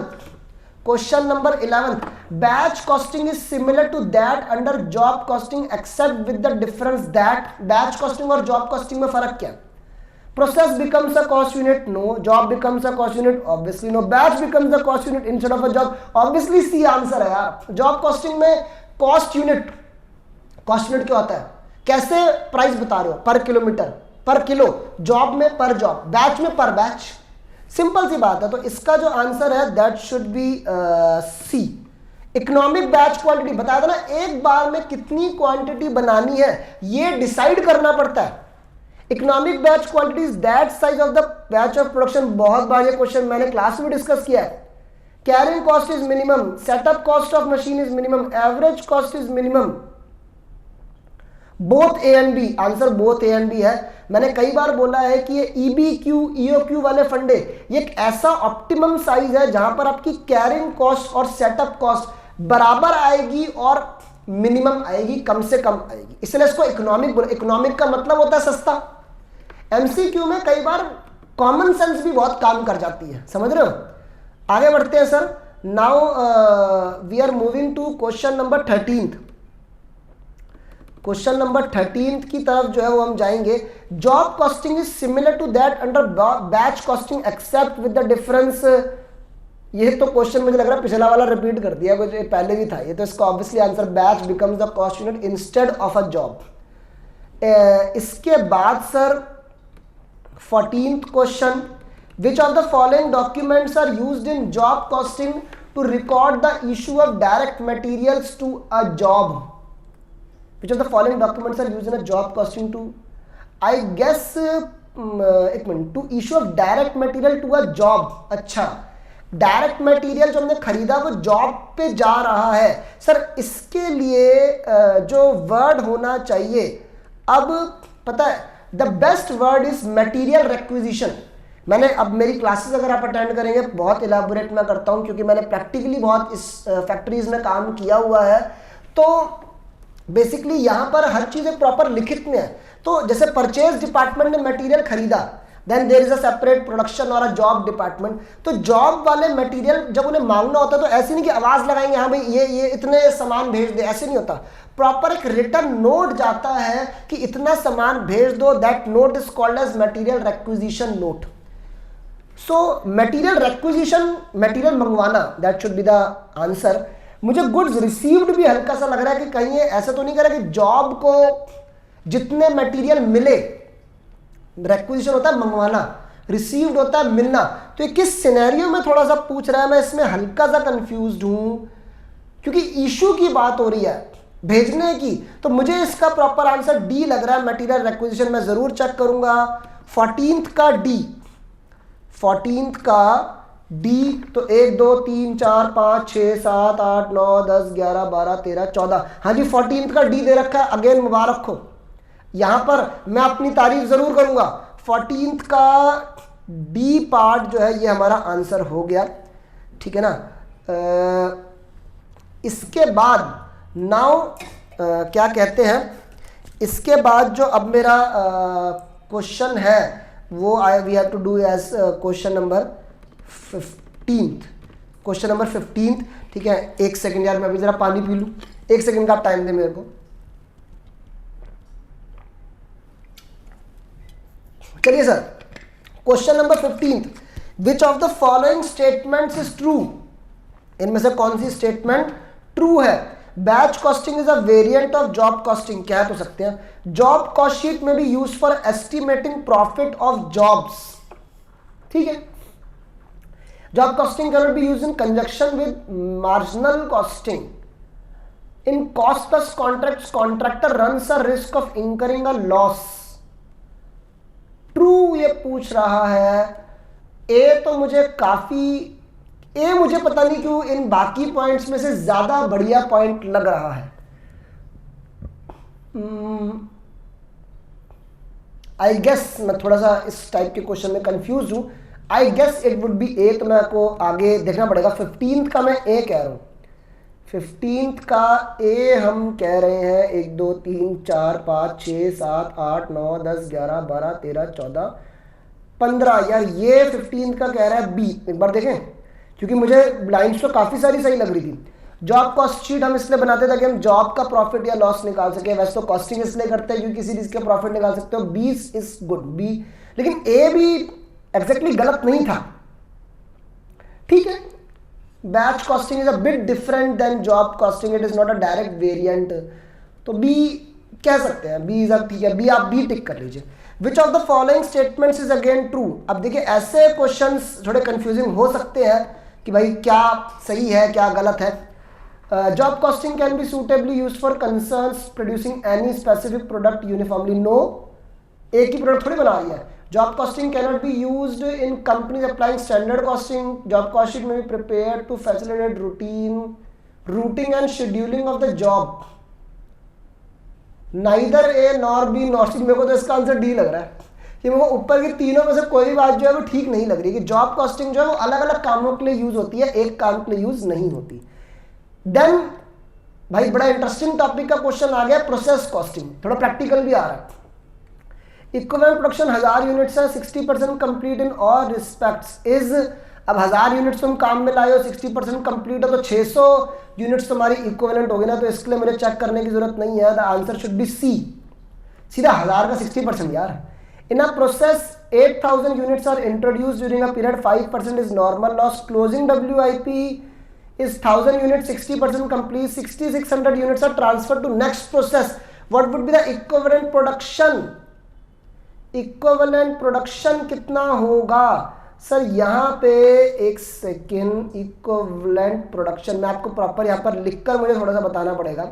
देखिए यहाँ पे आपका क्या कहते हैं, एक तो ओपनिंग WIP आपके पास है, नहीं ओपनिंग नहीं है। देखो 8,000 यूनिट्स तो आपने इंट्रोड्यूस करे, 8,000 यूनिट्स तो आपने इंट्रोड्यूस करे, जो कि एक तरीके से 100% कंप्लीट माने जाएंगे, ठीक है। ये सॉरी इंट्रोड्यूस में मैं कहां पर आ गया, एक्चुअली हमें आउटपुट देखना होता है। तो 6600 यूनिट्स जो है वो आपके कंप्लीट है, तो जिनको मैं 100% कंप्लीट के हिसाब से उनकी इक्विवेलेंट प्रोडक्शन 6600 ही होगी।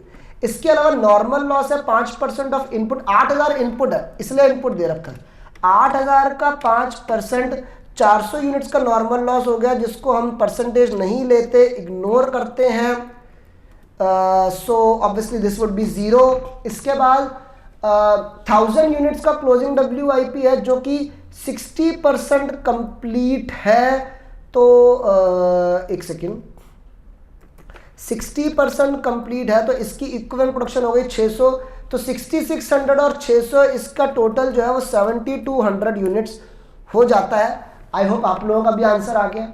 7200 यूनिट्स जो है वो इक्विवेलेंट प्रोडक्शन आ रही है, एंड आई गेस आंसर सही होना चाहिए। लेकिन मैं एक बार चेक करना चाहूंगा 18th का डी, 18th का डी आंसर मैं एक बार देखना चाहूँगा, ये गिनना पड़ता है यार आंसर्स बार बार। 1 2 3 4 5 6 7 8 9 10 11 12 13 14 15 16 17 18 डी दे रखा है सर, 18 का डी दे रखा है, ठीक किया। प्रैक्टिकल में अगर हम गलती कर रहे हैं तो फिर हम किस बात के प्रैक्टिकल स्टूडेंट हैं।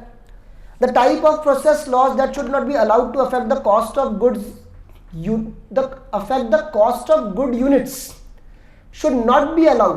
Standard loss, normal loss, seasonal loss, ये तीनों ही कहीं ना कहीं नॉर्मल लॉस को, और नॉर्मल लॉस ऑब्वियसली मेरी गुड यूनिट्स की कॉस्ट को बढ़ाता है। The answer should B abnormal loss here, ठीक है ना। एबनॉर्मल लॉस का कॉस्ट पर यूनिट निकालने में कोई वो नहीं है। आपको अगर ध्यान हो तो कॉस्ट पर यूनिट निकालने का जो तरीका होता है, मैं लिख दूं एक बार, कॉस्ट पर यूनिट निकालने का जो तरीका होता है वो आपका टोटल कॉस्ट, उसमें से आप स्क्रैप वैल्यू माइनस कर देते हो, स्क्रैप वैल्यू आप माइनस कर देते हैं, और इसके डिनोमिनेटर में एक तरीके से हमारे total units minus normal loss के यूनिट्स आते हैं। तो नॉर्मल लॉस ऑब्वियसली मेरी कॉस्ट पर यूनिट पे असर डाल रहा है, एबनॉर्मल लॉस का कॉस्ट पर यूनिट पे कोई असर नहीं है। So I would go with abnormal loss here in the 19th question.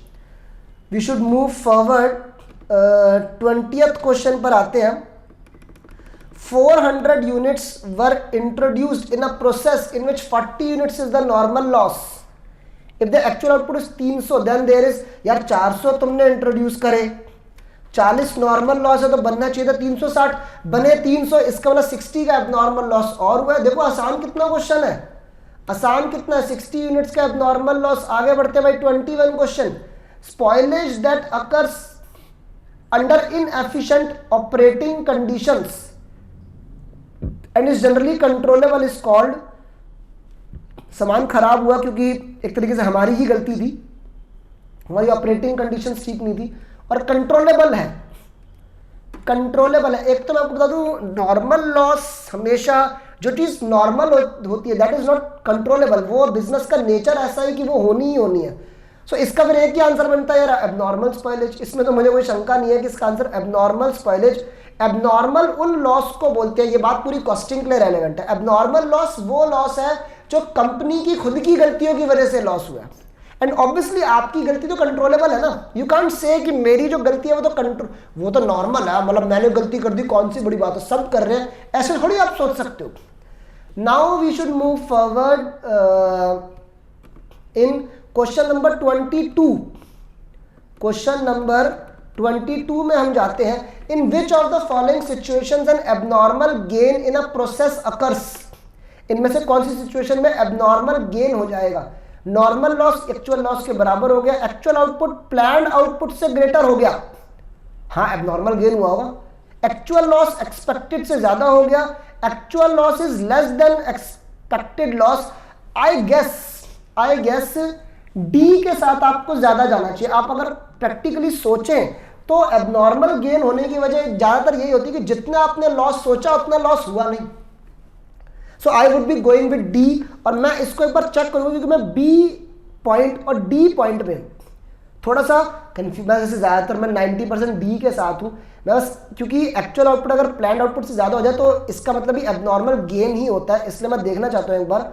22 का मैं वैसे कह रहा हूं डी, 22 का डी कह रहा हूं, तो अगेन गिनने पड़ेंगे यार, 1 2 3 4 5 6 7 8 9 10 11 12 13 14 15 16 17 18 19 20 21 22, 22 का डी दे रखा है, 22 का डी दे रखा है। आगे बढ़ते हैं 23rd, the value of abnormal loss is equal to the cost of material, the process cost less cost of scrap, the process cost less realizable value of normal loss less value of transferred out goods। अगर मैं देखो actually क्या है, जो B point है वो एक शायद हमें जो कॉस्ट पर यूनिट का न्यूमरेटर होता है वो बता रहा है। जो सी पॉइंट है वो मुझे अकाउंट वाइज ठीक लग रहा है क्योंकि डेबिट साइड में प्रोसेस की कॉस्ट आती है, क्रेडिट साइड में नॉर्मल लॉस की स्क्रैप वैल्यू हटा दो, ट्रांसफर्ड गुड्स हटा दो, तो बाकी जो बचता है वो कहीं ना कहीं एबनॉर्मल लॉस ही होता है if it is not a WIP question basically. So मैं यहाँ पर सी के साथ जो है वो जाना चाहूंगा, लेकिन अगेन मैं इसको वेरीफाई करना चाहूंगा। सी के साथ मेरे को यहाँ पर जाना है। सो आंसर बिल्कुल ठीक लग रहा है यार, जो है वो सी जो है वो बिल्कुल ठीक है answer. Now we are moving forward. ये देखो इसका आंसर सी था, प्लीज कोई कंफ्यूज तो नहीं है ना। मैं एक बार वैसे बता दूं भाई, अकाउंट जब आप बनाते हो तो अकाउंट के डेबिट साइड में यहाँ पर प्रोसेस की पूरी कॉस्ट आती है, यहाँ पे नॉर्मल लॉस का स्क्रैप वैल्यू आता है, फिर जो गुड्स अगले प्रोसेस में जा रहे हैं या बन गए वो आते हैं, फिर बाकी जो है वो नॉर्मल लॉस ही तो होता है कहीं ना कहीं, ठीक है। तो इसलिए ये इसका आंसर था। Now we are moving forward to question number 24। A process account is debited by abnormal gain. The value is determined by equal to the value of goods units less closing stock equal to the value of normal loss. Cost of good units less realizable value of normal loss. इसके options के हिसाब से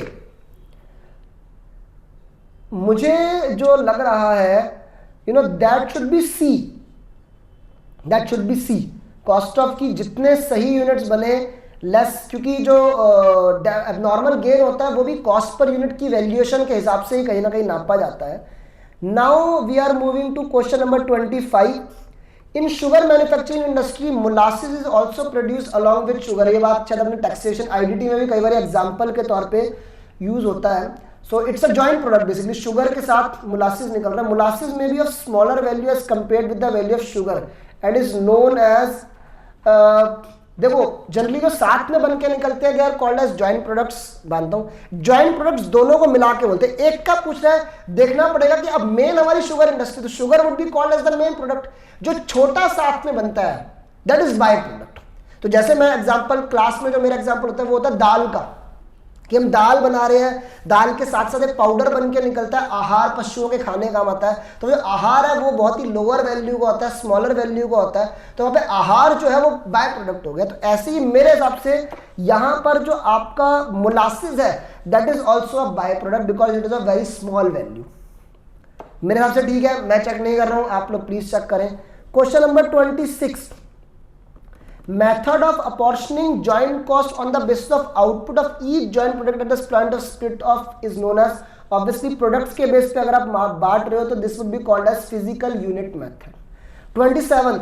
The main purpose of accounting of joint products and byproducts is to determine the replacement cost, determine the opportunity cost, determine profit or loss on each product line. I guess यही होना चाहिए 27 का, कि हर product का अलग अलग profit या loss निकालना। एक बार देखना 27 का आंसर।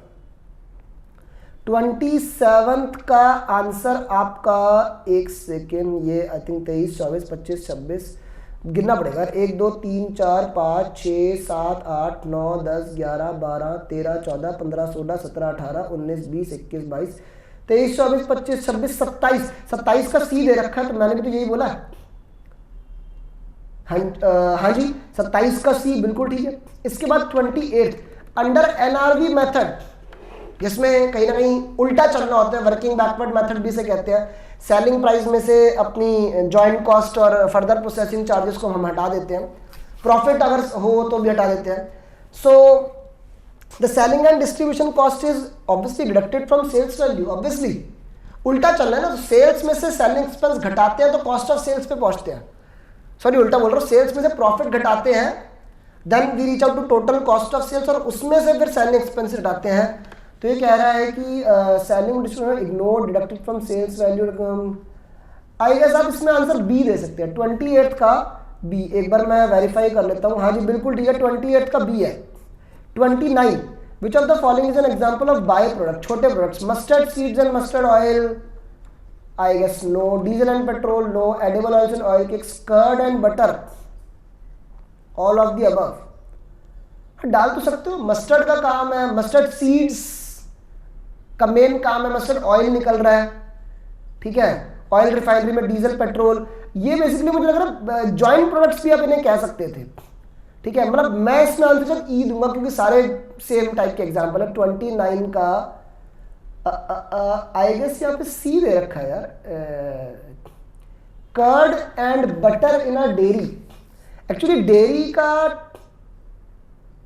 मेन काम वैसे तो मिल्क का होता है, बाय प्रोडक्ट जो साथ में निकल आए, एग्जाम्पल तो सारे ही क्या कहते हैं सेम है। वाई और ऐसा भी नहीं, बाय प्रोडक्ट जनरली उसको बोलते हैं जिसकी वैल्यू स्मॉल हो। ऐसा भी नहीं है कि बटर और इन सब की वैल्यू स्मॉल होती है। मैं एक बार हमने कौन सा क्वेश्चन किया है, 29, मैं एक बार वेरीफाई कर लूँ आंसर। 29 किया है, तो दिस इज 35, 34, 33, 32, 30, 29, ये सी आंसर दे रहा है। एंड मैं पूरी तरीके से इसके पता नहीं समझ नहीं पा रहा हूँ, edible oil and oil cakes, ठीक है। थोड़ा सा इसलिए लग रहा है क्योंकि हाँ वैल्यू में बहुत फर्क है ऑयल्स की वैसे, और ऑयल्स के जो केक्स बना दिए गए उसकी वैल्यू कंपैरेटिवली माइट भी, इसलिए सी आंसर दे रहा होगा, नहीं तो मेरे ख्याल से ई भी हो सकता था। So without wasting time I am moving forward. Question number 30th, which of the following methods can be used when the joint products are of unequal quantity and used for captive consumption? I guess मुझे इसका answer C लग रहा है। Technical estimates use करने पड़ते हैं, similar goods की market value देखनी पड़ती है। आर ऑफ अनइक्वल क्वांटिटी, मुझे फिजिकल यूनिट मेथड भी लग रहा है थोड़ा सा। देखते हैं एक बार इसका आंसर क्या है। 30th क्वेश्चन का सर आंसर, एक मिनट, 35, 34, 33, 32, 31 सी है। तो यही तो बोला था मैंने, टेक्निकल एस्टिमेट्स वाला। The cost of service under operating costing is ascertained by preparing cost sheet, process account, job cost sheet, production account, obviously cost sheet कहीं ना कहीं आप कह लो। Operating costing is applicable to hospital, cinema hall, transport, all of the above, all of the above answer. Composite cost unit for hospital, पर patient, per day, पर bed, पर patient. Composite का मतलब क्या होता है, it is the combination of two units, तो obviously per day, पर बेड, तो पर पेशेंट जो ए बी और डी है तीनों सिंगल यूनिट्स हो गई, तो कंपोजिट तो हाई ऑप्शन में, एक पर पेशेंट पर डे।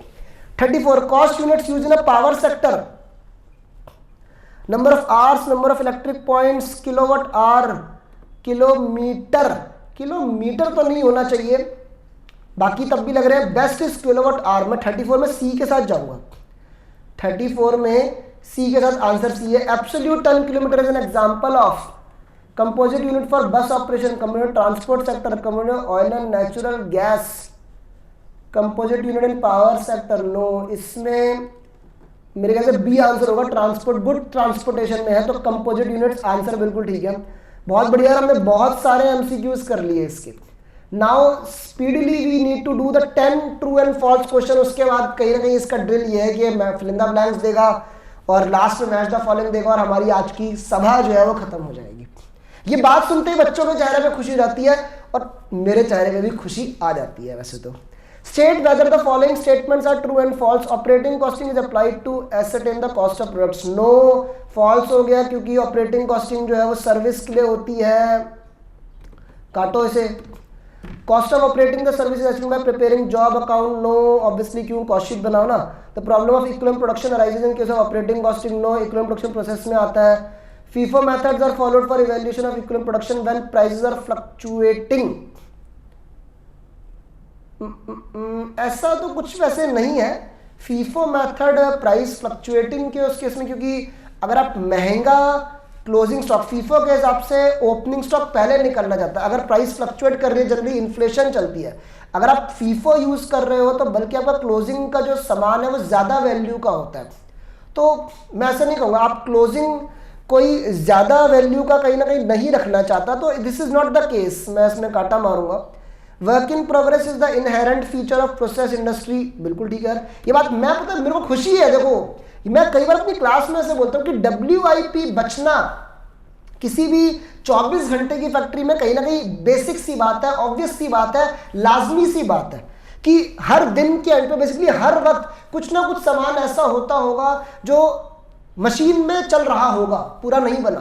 तो मुझे खुशी है कि मेरे तरीके की बात बोली गई है कि प्रोसेस इंडस्ट्री में, जहां पे बहुत बड़ी इंडस्ट्री है, 24 घंटे मशीन चल रही है, WIP होता ही होगा। Cost incurred prior to the split off point is known as joint cost, ठीक, बिल्कुल ठीक बात है सर। ये सॉरी यार, ये मैंने ना उल्टा, ये मैंने टिक मारना था, एक सेकेंड, ये ठीक है, ये करेक्ट है, तो ये टिक यहाँ पर होना चाहिए, इसका भी टिक होना चाहिए। No distinction is made between co products and joint products, no, again false, ऐसा नहीं है। जॉइंट प्रोडक्ट्स होते हैं जो एक साथ बन जाते हैं, को प्रोडक्ट्स जो है बेसिकली एक ही ओवरऑल प्रोडक्ट कैटेगरी के डिफरेंट प्रोडक्ट लाइंस है। जैसे अगर मैं होम केयर प्रोडक्ट्स की बात करूं तो शैम्पू अलग हो गया, सोप अलग हो गया, कंडीशनर अलग चीज हो गई। Contract costing is a variant of job costing. Contract costing और जॉब कॉस्टिंग में काफी सिमिलैरिटीज है, इसलिए इसको ट्रू कर सकते हैं। डिफरेंस क्या है? जॉब कॉस्टिंग कंस्ट्रक्शन के लिए नहीं होता, कॉन्ट्रैक्ट कॉस्टिंग कंस्ट्रक्शन के लिए होता है। कॉन्ट्रैक्ट एक बड़े लंबे समय का काम है तो कहते हैं contract is a big job. Job छोटा काम है तो कहते हैं job is a small contract. In contract costing the unit of cost is a job. Again obviously no यार, कॉन्ट्रैक्ट कॉस्टिंग में जो कॉस्ट यूनिट है वो कॉन्ट्रैक्ट होगी। Job costing is applied only in small concerns, ऐसा कुछ नहीं है। जो ऑर्डर बेस्ड वाले काम है वो बड़े बड़े भी हो सकते हैं। आगे बढ़ते हैं। So now we are on to fill in the blanks. हमें 10 फिल इन द ब्लैंक्स दे रखे हैं, जल्दी से कर लेते हैं। The cost of dash loss is not borne by good units. I guess abnormal loss होगा, क्योंकि नॉर्मल लॉस का जो बर्डन है वो गुड यूनिट्स पे जाता है। ठीक है। If the actual loss in a process is less than the normal loss, actual loss कम हुआ, नॉर्मल लॉस ज़्यादा तो एबनॉर्मल गेन हो गया, फिर ऑब्वियसली इसमें सोचने की बात नहीं है। मैं यहाँ पे लिख भी दूँ तो ये हमारा यहाँ पर एबनॉर्मल लॉस है और ये हमारा यहाँ पर एबनॉर्मल गेन है। Dash cost are incurred after, तो फर्दर प्रोसेसिंग कॉस्ट कह लो, बड़े सारे नाम है। फर्दर प्रोसेसिंग कॉस्ट, क्या बोलते हैं, cost beyond split off point भी इसको बोलते हैं। आफ्टर सेपरेशन कॉस्ट भी बोलते हैं। अब कोई भी नाम कहीं ना कहीं बच्चा लिख सकता है यहाँ पर। Subsequent cost, dash, the dash product generally has a greater sale value then by product. Obviously main product होगा, जो मेन प्रोडक्ट जिसकी फैक्ट्री है हमारी उसकी ज्यादा सेल वैल्यू होगी then by product. Statement of cost per unit of equivalent production shows the per unit cost.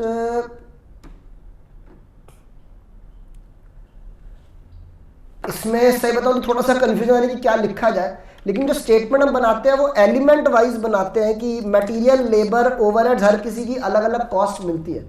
Answer भी वैसे यही है।